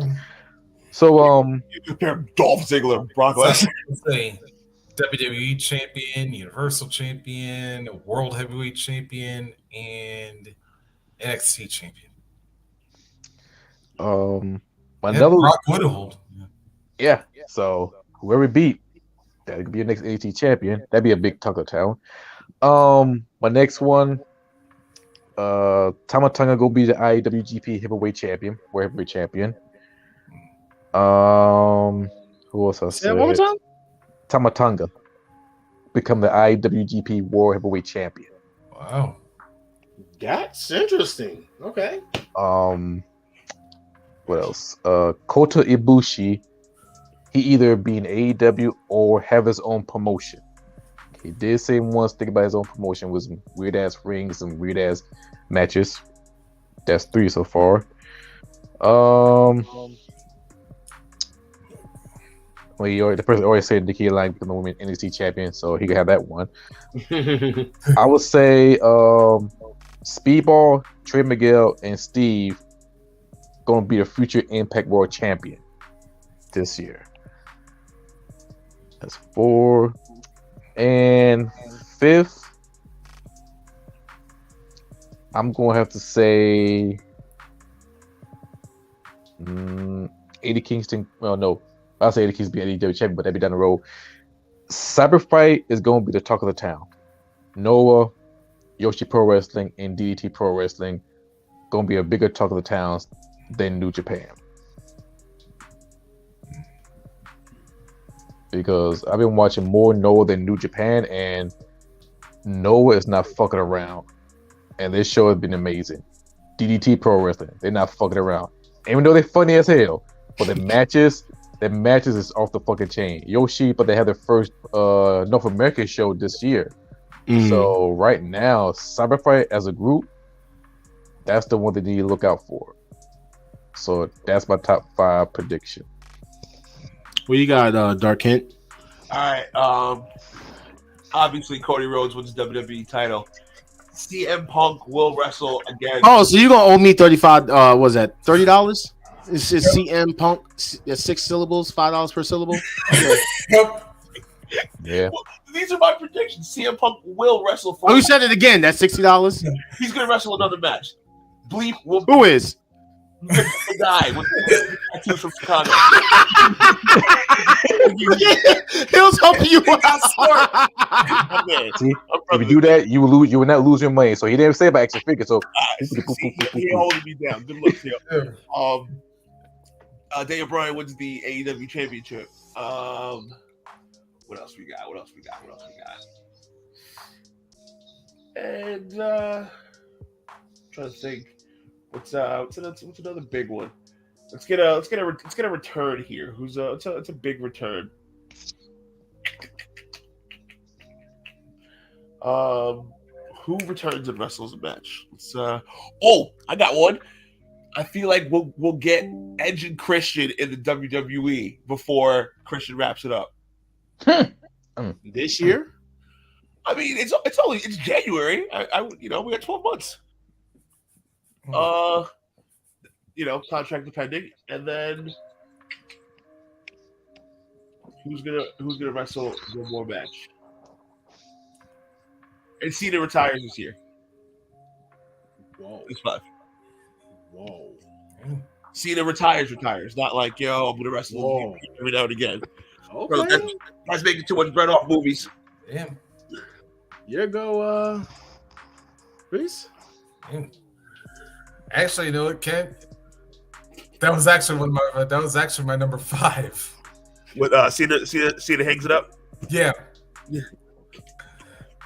Let's see, 4. All right. I'm gonna say Roman loses one of his titles before the Usos lose theirs. 3.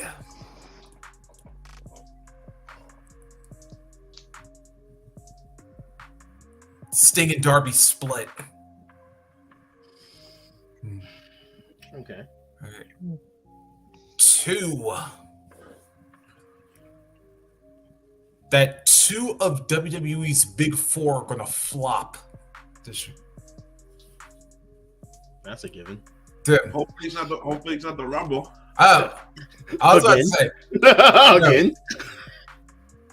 That may be a possibility. Well, usually it's their mid pay-per-view.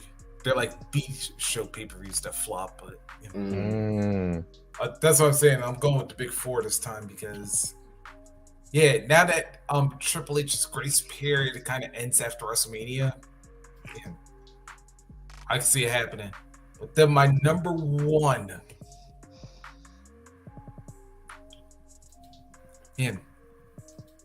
impressive. This is going to be my shot. Cody doesn't win the championship by this year. I'm going to give you a real good reason why. Let's hear it. It better be damn good. Oh. Wow. One man. Oh, I want to tell you why. They're going to save it because WWE likes to build for anniversaries, right? Yeah. And then, because what WrestleMania happens next year? Philadelphia? 37 or 38? What are we up to? Goddamn. 40. Yeah. Oh, shit. Yeah. So that's what I'm thinking. Cody wins there. We are old. We ain't gonna wait no 40. I'm old. Unless they do some extreme WrestleMania, because it is in Philly. All right, I got one. Let's see. I got 5. Let's see. Number 5.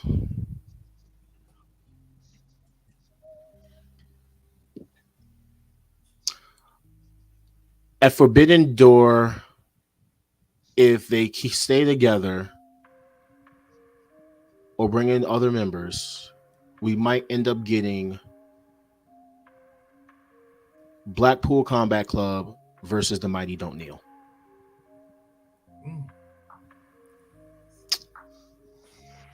Number 4.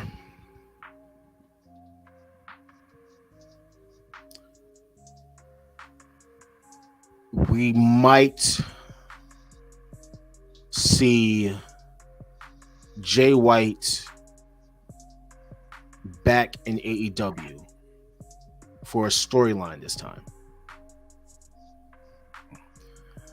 3.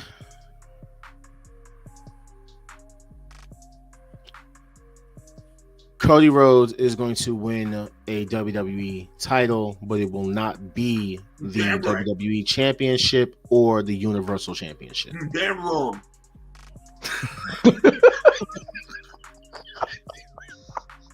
Shut the fuck up. Hey, at least he said he'd win a title. Ricky Starks will win the AEW World Championship.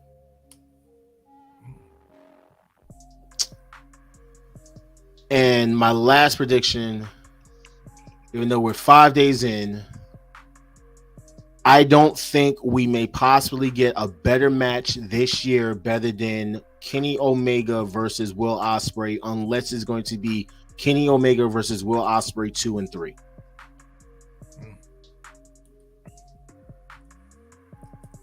Those are my 5. I can't hit up on that one. Those are my 5. So let's get into this Sasha Banks talk real quick.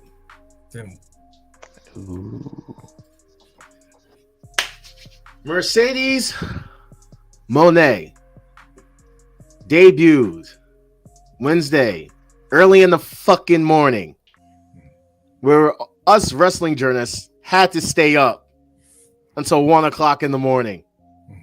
When were we allowed to go to sleep? To be determined. Why?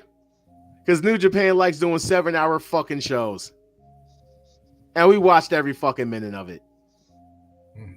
And no sooner than we got to watch into the second match on the main card, which featured Kari defending her IWGP title and retaining in a very fast, hard-hitting, fast-paced match that kind of actually should have went a little longer, but she got her ass kicked. And Kari got her ass kicked. And yeah, math ass. Should have stayed a little longer. And we also have my boy, the Enforcer. Hey. who is now joining us at the perfect fucking time. Hey, we got Wolfpack and Hollywood. I'm sorry, wow, really? I'm sorry I'm late, fellas, but let's get to it. Good. I like that shirt. So, everyone's all excited, even with Tamatonga and Carl Anderson, everyone's all excited. She's all happy, everyone's giving her props. Even Soraya's like, I love the fact that Mercedes took her career into her own hands, and she knows her worth, and she knows she wants to be treated a certain way, and she deserves to be treated that way because she's done a lot for this wrestling business. Almost everybody. Almost everybody. Yeah.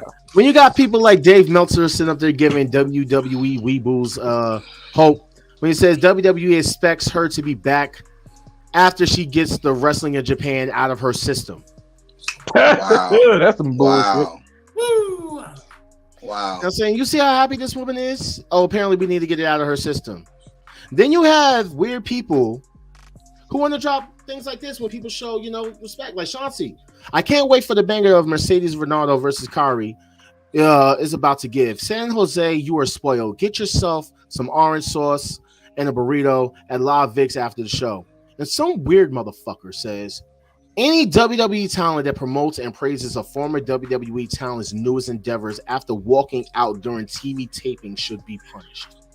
Wow. This is crazy. Then we're just getting started. Yeah, he's not done. Because even in Yep, I Like Wrestling, someone said, a quick question. Why is there so much hate towards a successful black woman that wants to change her life and career? Because everyone just seems to only be attacking her. Another thing, someone asked, now I'm pretty sure I already know the answer to this, but I'm trying to figure out something. When CM Punk walked out of WWE because he was unhappy, the majority of the people were behind him on that. When Andrade started talking about how unhappy he was being in the AEW, you had people behind on it. Same for people when they thought Malachi Black was saying he wanted out before he came out publicly and called bullshit on it. Hell, you have people saying that Miro and FTR should join, just sit at home until the contracts run out. So why again are the people angry at Sasha Banks and Naomi for being unhappy where they worked and then walking out and sitting at home till their contracts ran out? Hell, Sasha and Naomi never even went to Twitter or in some podcasts to complain. They walked out and have been extremely quiet about it ever since. They have not said shit. They have been quiet. They haven't actually responded to it. They have not even talked on it at all. Whatsoever, That's what we call it double standard, folks. And you know what? That's a great word to say, double standard. And the thing is, shout out to Real Garland for this one. It's crazy because we had the same situation with Cody Rhodes when he left. He left because he was unhappy. Drew McIntyre left. Got released, but he was unhappy there too. When Chris Jericho, who was there for 20 years, was unhappy. Everybody praised these guys, but as soon as Sasha, I ain't gonna bring in race as a woman, period. Because Saraya did the same thing. They unhappy. They was not happy where it is at. You see the big Kool-Aid smile on their face. They found a new life. You might as well say, and people just. And I'm gonna say people. I'm gonna do. Hell, you don't mind if I use your trademark here. Your weebles out there crying about someone that's y'all trying to find little inches to bury them. Yes, it was a botched little move. Who gives a fuck? So I talking about the move that Kari messed up. Yes. Yeah, because everyone's saying that she spent all that time off and did a botch banks, botchamania, yada yada. Right. Listen, bro, we all saw the move that she was supposed to be doing. Kari even said it was her fault. Yo, I love Sasha Banks much as the next guy, but we gotta get rid of that finisher. That shit is whacker than whack. It's bullshit. Not all right. It's a glory bomb into a DDT. It's not even that it's whack. It's new, and that's the problem. People go associate Sasha, Mercedes, with her fucking bank statement. They go just like Chris Jericho. You had to every time you see Chris Jericho, what the first thing you think of? The Walls of Jericho or goddamn Codebreaker, right? Codebreaker. And he had the Lion Soul. Right, and no one gave a shit about Judas Effect when he first did it in Japan. Like, what the fuck is this? Until it got over. It's just like that. You know what? You're right. I think. Right, but hold on.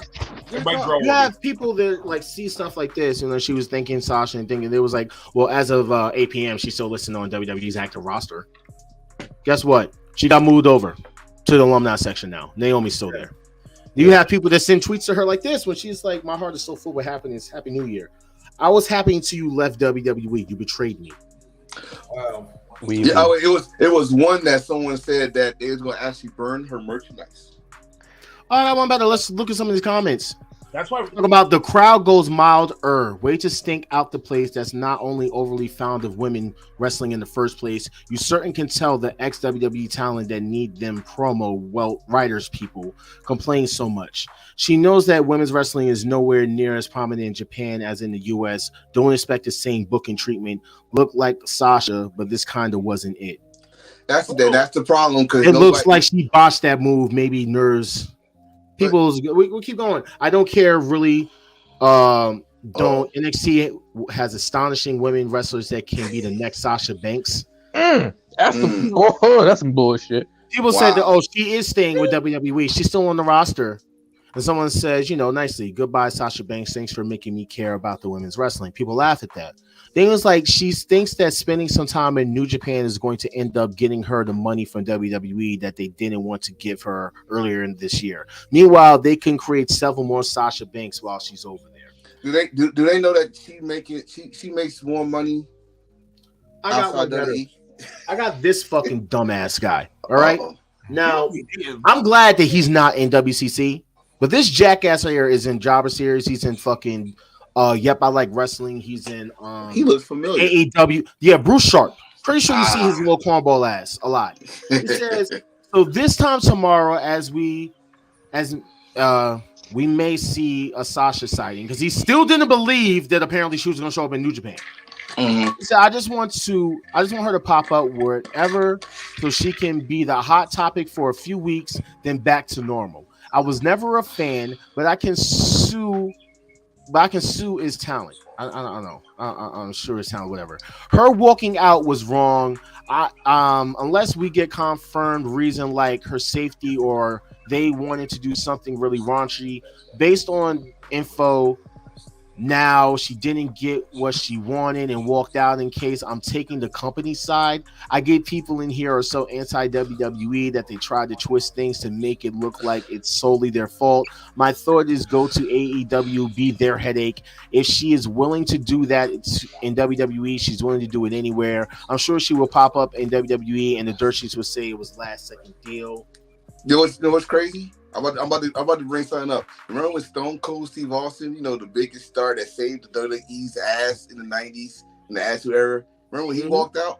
Oh, yeah. You won't talk about that. Stone Cold took his ball over, went home. Yeah, and y'all welcome him back. I don't think if the internet was like, y'all wouldn't do this shit on Stone Cold Steve Austin. Listen, random thought. In 2023, why are all the haters for Mercedes Moné when you CM Punk incels cheer for a 7-year quitter who stubbed his toe and has a 0-2 streak in MMA and caused drama in the back? Y'all need therapy or a lobotomy. Damn, who's coming at some people coming at Punk kind of hard, bro? Like, wow. He was like, good for her, support her, go get that bag, whatever you do, what you deserve and worth. Then niggas talk about she can't wrestle and she has zero charisma. Yeah, Naomi wouldn't cut it in Stardom.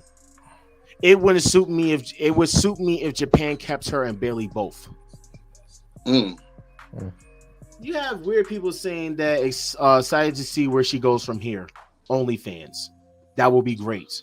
Nice, good riddance. Wow. People act like Mercedes is a big loss. Get the fuck out of here. Was a mid-carder at best. Lies. Go be AEW's headache now. If she was willing to walk out on them, it's the same fucking asshole. And people like this is like what hit it home for me.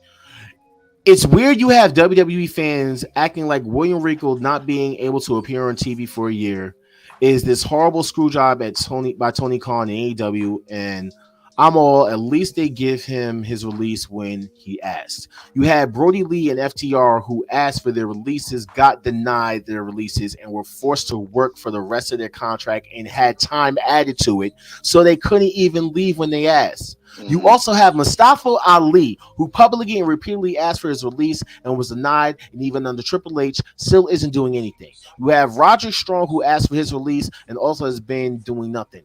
Like, it's not the end of the world. You don't get to see Regal on NXT every week. He's still being paid and working in WWE closer to his son, which I figured was the whole point. Basically, I point that out to say this. You've had people that basically asked for the release and never got the release. You have Sasha Banks and Naomi who actually decided to stand up for them fucking selves and walk the fuck out. And that is why you assholes are mad. Because they got bigger balls than most dudes.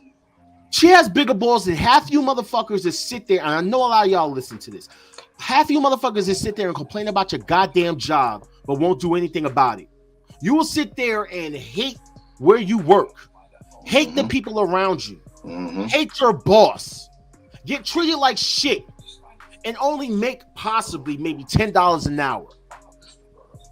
Basically under, even not minimum wage, and under enough for your well-being. For your worth to basically even live. You barely make enough to live. But yet these women decide they're going to basically bank on themselves. And they walked out. Didn't say shit about... They didn't do what most of these other people have done. Who get on Twitter and complain.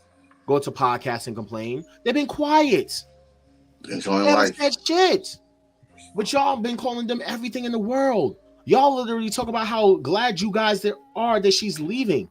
You were the same people that was cheering for her. You mad because this, and I don't want to bring race into it, but fuck it. You mad because this black woman stood up against a white fucking person who literally told them that they weren't going to go anywhere. They wasn't going to be able to get what they wanted. You people were mad when she was asking for 30 grand for an appearance. She tripled that fucking number with New Japan. Is known for the fact that she is the highest paid wrestler outside of New Japan to come into New Japan and get the bag. She's a black woman. Not only she's the first one, she's a black woman. And I'm tired of fucking internet, here I'm using the word, weeboos, getting on this fucking platform or whatever fucking platform you guys choose to do when you motherfuckers can't even do a goddamn bump. Tell him, Jock. The fucking nerve of you. You sit there and say now she's talentless because she left your favorite fucking promotion? Hallelujah. Hallelujah. She has no charisma now? The one that had y'all talking about is boss time? X. The woman that y'all literally was talking about, oh, they changed the revolution. Who cares about Paige? It was Sasha and Charlotte. Now it says Charlotte? Yep. Sasha has nothing to do with anything. Sasha didn't revolutionize women's wrestling like y'all claimed that she did all this time. Make it make sense. I am so fucking tired of this shit. It makes no fucking sense. If you don't like the woman, if you don't like somebody, cool. You don't have to fucking like them. I hate Cody Rhodes. I've never been a Cody Rhodes fan. Damn. Whether he was disastrous Cody Rhodes, dashing Cody Rhodes, Stardust, Golden Stardust, Silver Dust, the Cosmic Wasteland.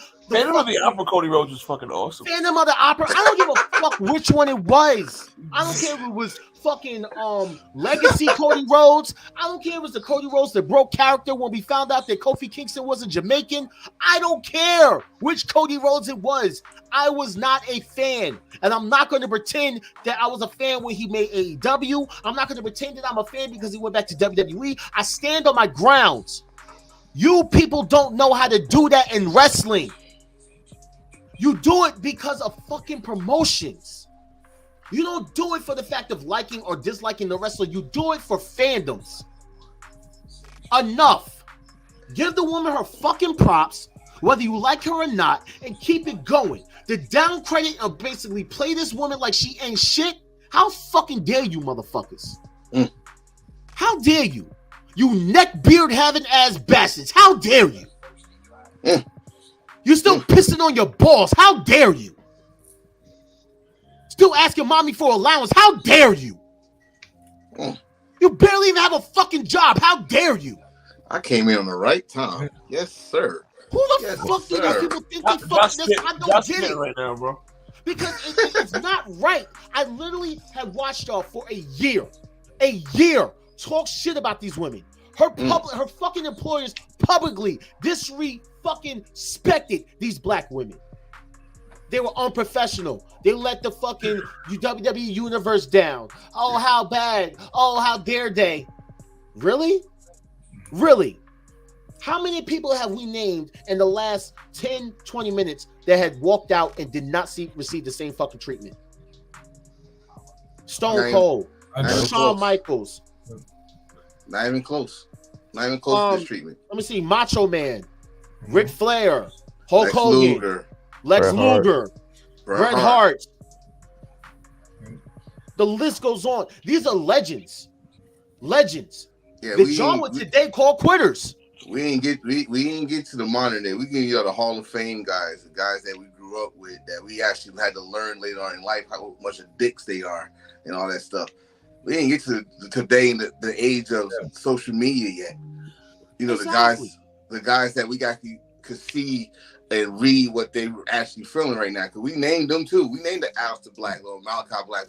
We named them Soft Ali's and all that stuff. But again, like we just said, they didn't get this treatment. Y'all was haranguing like, yeah, go somewhere else and show WWE who you really are and all that stuff. But these two ladies did that same thing. Yeah, they walked out. They didn't ask for release. They just walked the fuck out because they knew they was not gonna get that release. They knew that they gonna be in catering. You know. I know you say you got AEW fans. Not to control. I know you say you got AEW trying to bully you. Listen, I don't give a fuck. Nothing against you. You cool. I'm saying I don't give a fuck if it's AEW. I don't give a fuck if it's WWE. Oh shit. You have weird motherfuckers that do this shit all the fucking time. And I get that you say you guys don't want to get bundled up together. And a lot of these WWE fucking, as I say it, and a lot of people got offended by it, and I hope people don't get offended when I say this, WWE etards. That's new. Okay? Who literally will fucking swear up and down that people are lying, things didn't happen, play the oblivious fool just because they probably just started watching wrestling maybe 3-4 years ago. Mm-hmm. That's the only thing they know. Y'all don't know half the shit that we fucking know. We're old. We're older. We've had at least 10 plus years of watching this shit. I only said 10 just to be nice. Because I've been watching this as a kid. Lifetime. This is something I grew up with. I remember shit. And y'all don't fucking shit that I fucking seen. A lot of y'all can't even find on Peacock. Jamie just brought up another one. Medusa with the belt. Transgender Nitro. Did they fucking talk shit about Medusa? Yep. But see, this thing I just said, if we had an internet back then, y'all wouldn't believe the shit that we had seen or all this stuff. But y'all think that okay, someone leaves a company, it's wrong. This shit had been done before. I swear, I think I'm gonna slang a broken record. It's a fucking recycling bin. It's gonna happen again. It's gonna happen. It's gonna happen. But the thing is about this situation right here is now that we are so close to these wrestlers, it's static. Like we know, like we go to these social media pages, and it's like we know them now, and we like this close to their personal life, as close as we gonna get to their personal life, and y'all feel like y'all got the right to talk about these grown people that throw their bodies around to entertain us who can't do this shit. Trust me, I'm not going out there and be like Darby Allin and flip flop all over the fucking place. Nah. First of all, I'm too old. I'm 41. My body's done. Secondly, if I was young enough, I won't be able to. Like he just said, I'm gonna be honest right here, right now. Someone body slam me, I'm retiring. I'm done. I'm sorry. It's not football. All right, wrestling is not ballet. And y'all got the nerve to question this lady. I'm just gonna talk about Mercedes. This lady doing something that probably half or more than half of y'all can't do. Quit a job and actually bank on yourself. And not only I've done it. I'm doing it right now. Honestly, I don't work a job. Granted, yes, I do security, but I'm not on nobody's books. I'm working for myself. I have to basically provide my own gas, get there, my own security materials, whether that be my baton, my taser, my knife, my knuckles, whatever you want to call it. I'm not going to tell you all the weapons I got, but still. Yeah, please don't. You know what I'm saying? It does. At the end of the day, I'm in business for myself. You know what I'm saying? I don't have an employer. I'm in business for myself. I decided to do that. When I got fired, and I decided that I don't want someone having control over me, whether of my say-so, how much money I'm getting paid for my worth, I was done. I never fucking looked back. How many of y'all can actually say that you would do that? I'll wait.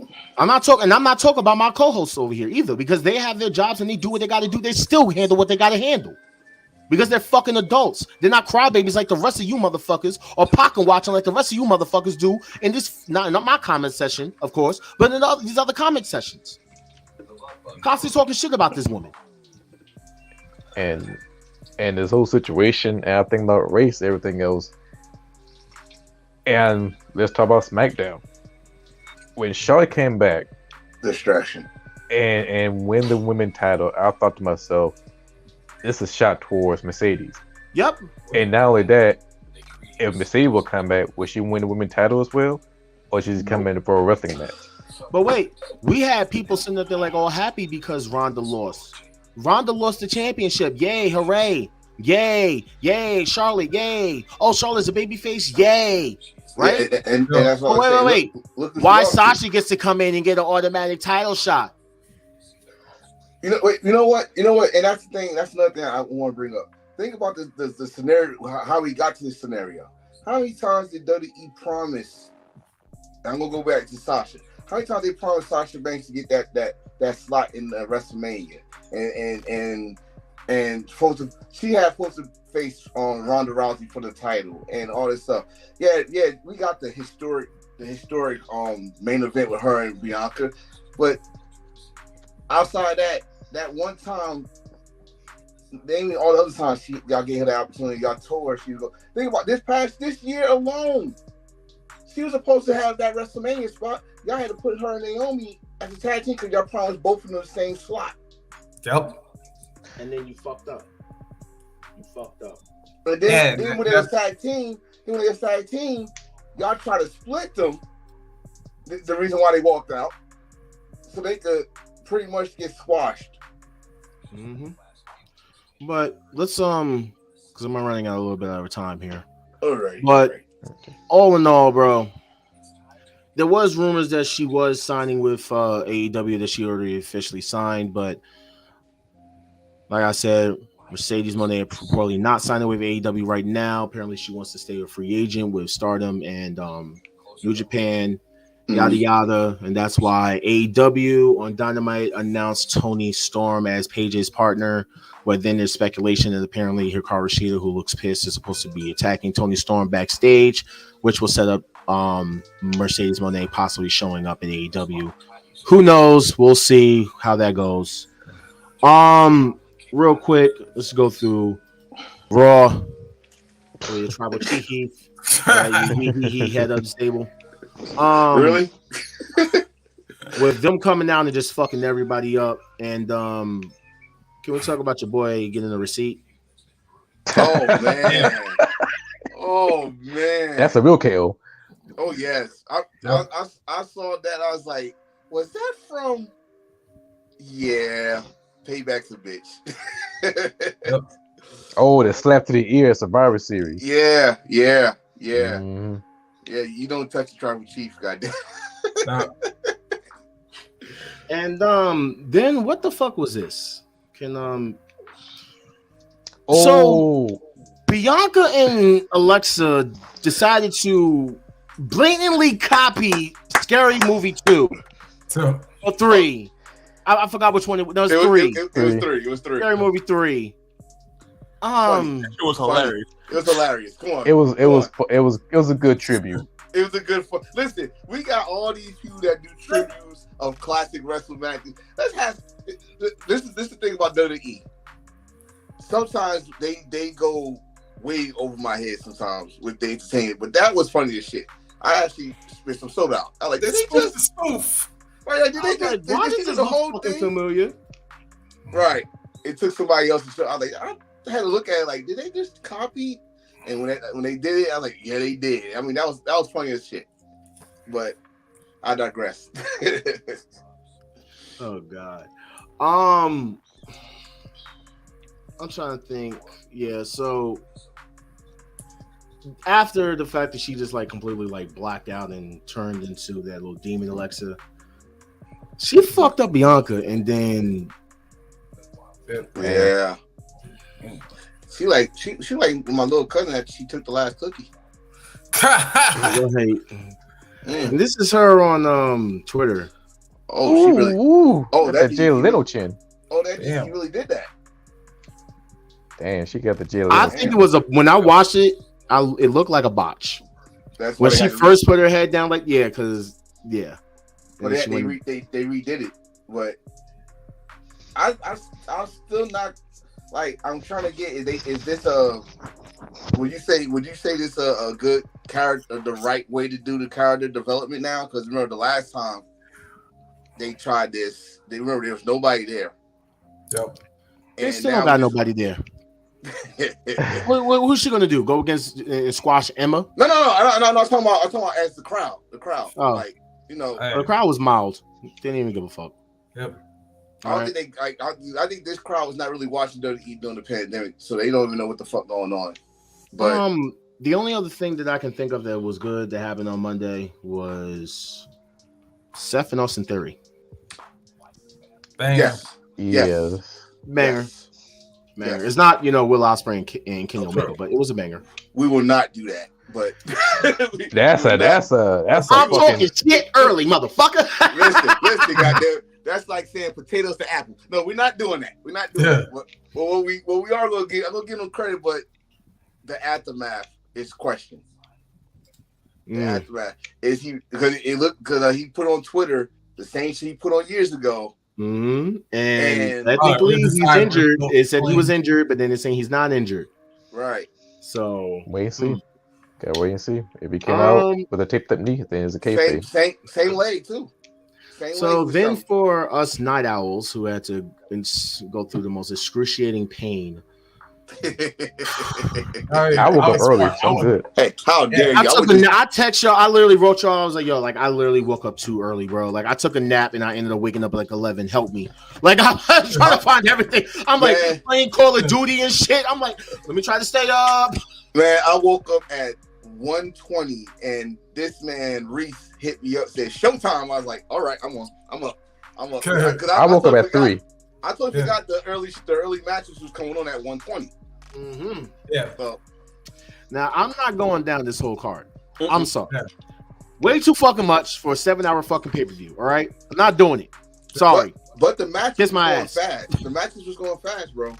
Yeah. I was telling Reese like the first hour had 4 matches. I'm talking the main card. Mm-hmm. The first hour of the main card, 4 matches went in like that. Yeah. There is a few things I do want to talk about. So Kenta walk down with a power walk. Oh, that one. That ugly ass belt. Reunion. Ugly ass fucking belt, but this reunion. Yes. Good move. A lot of y'all know who TMDK is from WWE. No. For those that was the other name that they used. Well, for those that like, 61. Yeah. Oh God. But for those that are like me, Hill, into Japan wrestling, these guys was together in Noah. Mm-hmm. Mm-hmm. When they was going against Suzuki-gun, when Suzuki-gun left New Japan, got kicked out of New Japan, and went to Noah to take over. These are the 3 guys that were against Suzuki-gun. Yes. And for them to be back, and y'all also got to remember, and if you watch New Year's Dash, just one. No, I did not watch it. Okay, I'm not going to. I was tired. Okay, I'm not gonna say nothing. Then. Well, fuck, you can tell me whatever. I'm not watching it. I give up. Okay. So what happened was Tokyo Dome. That's it. Well, actually, Gino actually said that TMDK is still counting. No, Bronson Reed. I want to say it now as a member. a TMDK still. How? No, the fuck he not. That's what they said. How? I don't know how, and I hope to God that they're not really thinking about doing business with WWE because of Carl Anderson's situation. No, not everything need to work together. But don't Reese, don't you say Mike? Carl Anderson lost. Yeah. And Tom finally got it. Gunstun! Although it was messed up. That was an I ugly love the Gunstun. That was some ugly ass, especially on the fucking ramp. That was some disgusting shit. Yeah, that was some nasty shit. It was hitting hard. Do you see Leo Rush? Oh yeah, when he took that. I can't show that picture. I'm not showing that picture. Okay. But for those who don't know, Leo Rush like has to look like this for the rest of for like a couple of like weeks. He got busted open. He got 12 stitches on his forehead. He got a broken nose and a busted lip. He got fucked up. After that, y'all can picture whatever the fuck you want to picture. And then, of course, well, sorry. We already talked about Mercedes. I love her outfit. I love the outfit. I like the A lot of people saying that she's doing cultural appropriation, but how? It's a kimono on a yeah, but we'll leave it alone. We'll leave it alone. We'll leave it alone. The only thing, you know what I like Japanese, like Japanese fans are so respectful that they don't make a lot of noise. So I feel like doing like a ill reveal at a lot of Japanese show doesn't come off as dope as it possibly could, because you know, like the crowd's not going crazy there. No way is a promotion. Dark King, you gotta remember they just lifted the crowd participation. Yeah. So they're kind of skeptical, I think. Yeah, so they still it's been like what, a year or two, they still used to clapping, but when they gotta make noise, they made that noise. Yep. Let's talk about last match. Yes. Oh yes. This was a great match. However, why did Shooter get the pin? Future. Yep. Keishimuto is the pass. Mm-hmm. What did Tanahashi do in New Japan to have them treat him the way that he's getting treated? He got to pass the torch, man. He's the only guy that think he can still I ain't gonna say he think he can, because he can, but he don't want to let it go. He don't want to pass it to nobody new. And even though New Japan is but listen, even though New Japan is past China, like Okada is, to me, like I said before, Okada is the true ace right now. As we can see, and we don't like it because he's the new champion. He beat Jay White, but I'm not talking about that match. Fuck yeah, that. Again, yeah. Me, I don't want to get in details of that match either. But he's the guy, right? But Tanahashi, like, listen, I'm still here. I'm still kicking. I'm gonna show y'all that I can still give you main event performances, but they're not hearing them. And they can't give him every damn title. The dude won every title in New Japan except for the new titles that they made. Jamie said that Muda really called Nakamura the F word. Yes, he did. Yeah, well, he said Q word. Queer. No, he said the F word. No, he dropped the F. He said, I ain't gonna say it, but he said it's different over there. I'm not saying anything. I'm telling you. Damn it. Listen, I am not trying to get Wolfpack canceled. I'm not I am not talking. I am out of it. All right. So next one, the match of the year. Yes, sir. Yes, sir. I don't give a fuck what nobody say. This is the match of the year. Yo, I gotta talk about one spot though. Which one? The fucking turnbuckle DDT? No, the table. No, beside the table one. Because I'm like, yo, wait. Then he put his head through the table and was like, "Here's Kenny." Willie, here's Kenny. I was like, wow. Was that old cleaner? A little bit. Old cleaner stuff to do. Yeah. Matter of fact, he is not the old cleaner when he did the chainsaw elbow. If I don't see that, then that's not the cleaner.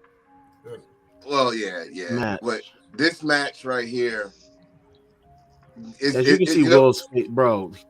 Let me just check out his body, bro. Yeah. Especially after the turnbuckle spot. The TDT on top of the turnbuckle. Oh my god. So question, fellas. Do y'all think that was the right decision for King to win the belt? Fuck no. That's supposed to be a passionate goddamn torch. Will Ospreay was the MVP of New Japan. He carried that shit on his back. He made the U.S. title prestigious as is already. And meanwhile, you got Kenny Omega from AEW comes in for one fucking match to win the title. Whoa. I might have to stop you on that one because he got a couple of matches. All right, so here's the story, Hill. Here's the story. Me and you both did not like the decision, but now I get it now. So, as you know, this is their second one-on-one, correct? If you know Japan wrestling, is always that third match. It's the trilogy. Exactly. That Will Ospreay gonna finally beat him. But in other words, before then, Kenny Omega got to face United Empire now. He got to deal with a heavy. Cobb. So Kenny is to come back. If he don't come back to Japan, he's gonna do that Valley at the Battle of the Valley show. Or Forbidden Door 2. Oh God. Oh, that's gonna be the end game. Please be in Japan. I do see Ozzy open. Oh shit! I thought of something. I love that. I love this match. Okay, I'm gonna say this, and then I'll let y'all cut talk. Mm-hmm. The Ozzy Open or shows the United Empire, they're gonna fuck up that damn ladder match. What did I say yesterday? We've called this that match for about a week or so. We said either it's going to be House of Black or Ozzy Open. Mm-hmm. It's gonna be Ozzy Open. Will Ospreay gonna cause that match, and we will see Death Triangle retain the tag team title. Whoa! What if we get Death Triangle versus United Empire versus House of Black versus the Elite? Oh wow! That's fatal 4-way trio match. That's too much, but at the same time, it could work. It could be exciting. It could be exciting though. But it will be different. Yeah, definitely be different. But let's go beyond this match though. The post comments.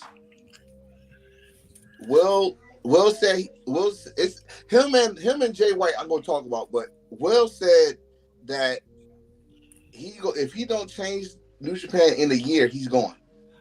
He ain't going nowhere. Good storyline, but he ain't going nowhere. Jim. Kind of like same thing with Jay stuff. But let's move forward real quick.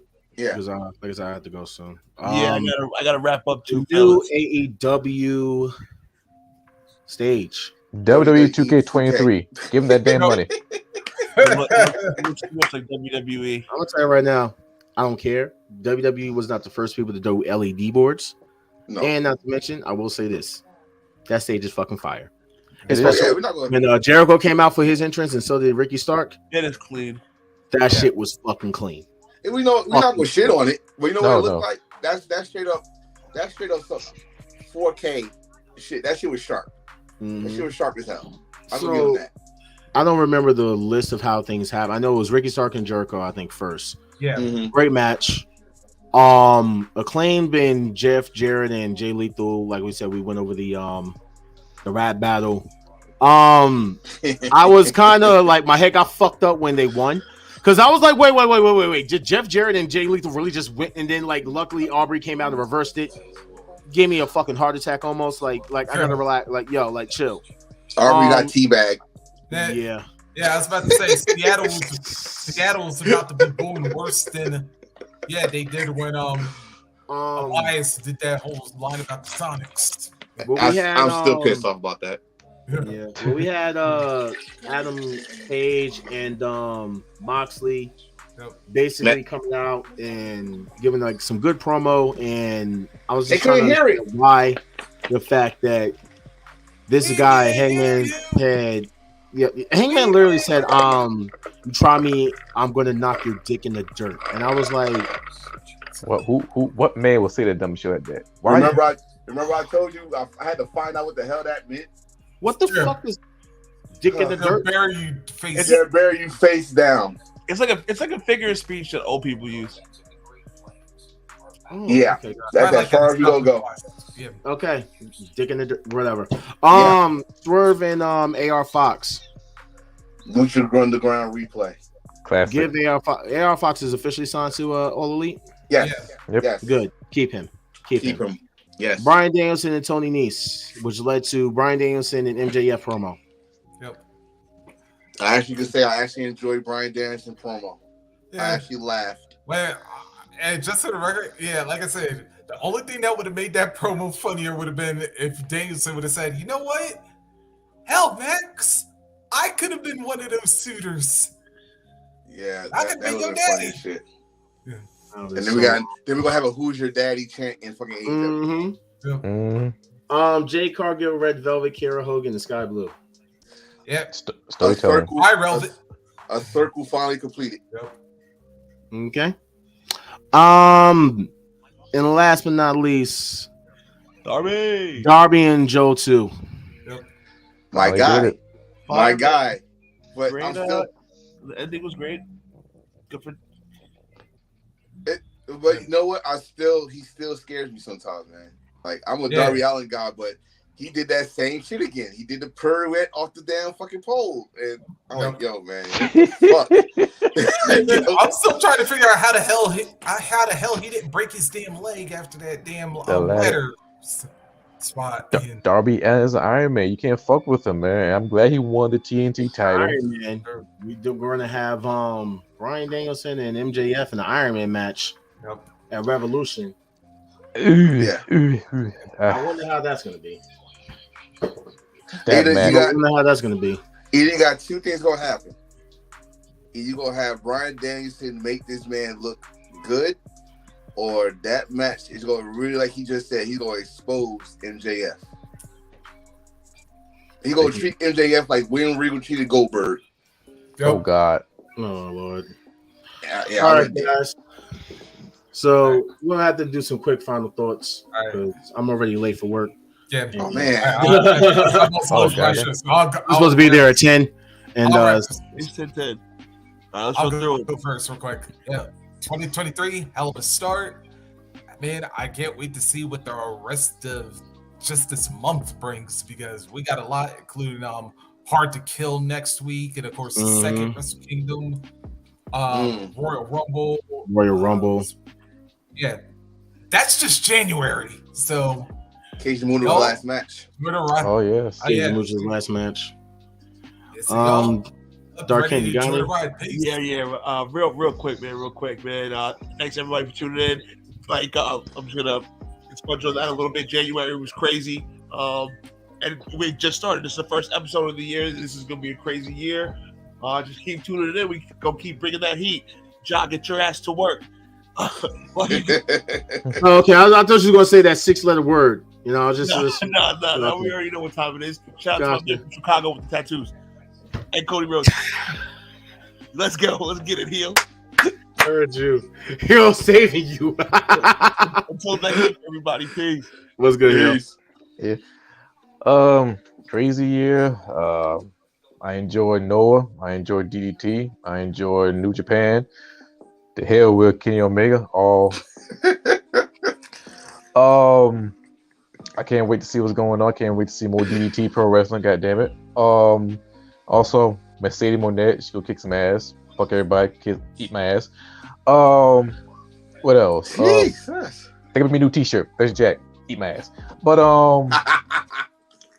also everybody. Hope everybody stays safe. Stay up, stay blessed. Always embrace the thirst from your boys, the Soul City villain. There's Jack. I mean, goddamn it, he'll call Michael. No. I'm gonna make this real quick because you gotta get your ass to work. You got money to make. Always, like I said, always people just know that these guys put their body on the line to entertain us. So give them some type of slack. Give the men and women some type of slack. At the same time, man, just try to enjoy wrestling while you can, because this shit can be taken away just like 2020, and y'all remember what the fuck happened there. Until then, always embrace the thirst. Always, we all heels for life, and the Wolfpack always running pack. So, deuces. I see you later. To Jamie said, for now, I'll bid you adieu. So goodbye, mwah, and good night. And also, she gave her thoughts and prayers with Jared Allstar. Yes, shout out to my co-host Jared Allstar. Praying for him, hoping everything is okay. My final thoughts. Fuck Vince McMahon. Fuck that case. Fuck him coming back. Fuck anyone who thinks that he comes back. Fuck you if you hate Sasha Banks. Fuck you if you hate Mercedes Moné.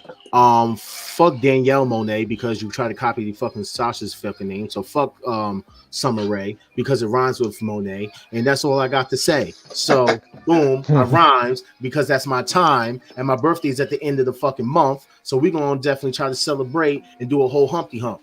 Wait, shit! I might be in a city on your birthday. That's what. Oh, we lit. Let's go! I have a perfect wrestling event for you to go to if you're here on the 28th. Oh, my brother, I might be up there. We will be at the Jobber Tears event. I will send you all the information. Yes, sir. All right, guys. So on that note, thank y'all for joining in. Thank y'all for tuning in. We'll be here next week, Thursday, 7:35 ish. Peace. Peace. Peace.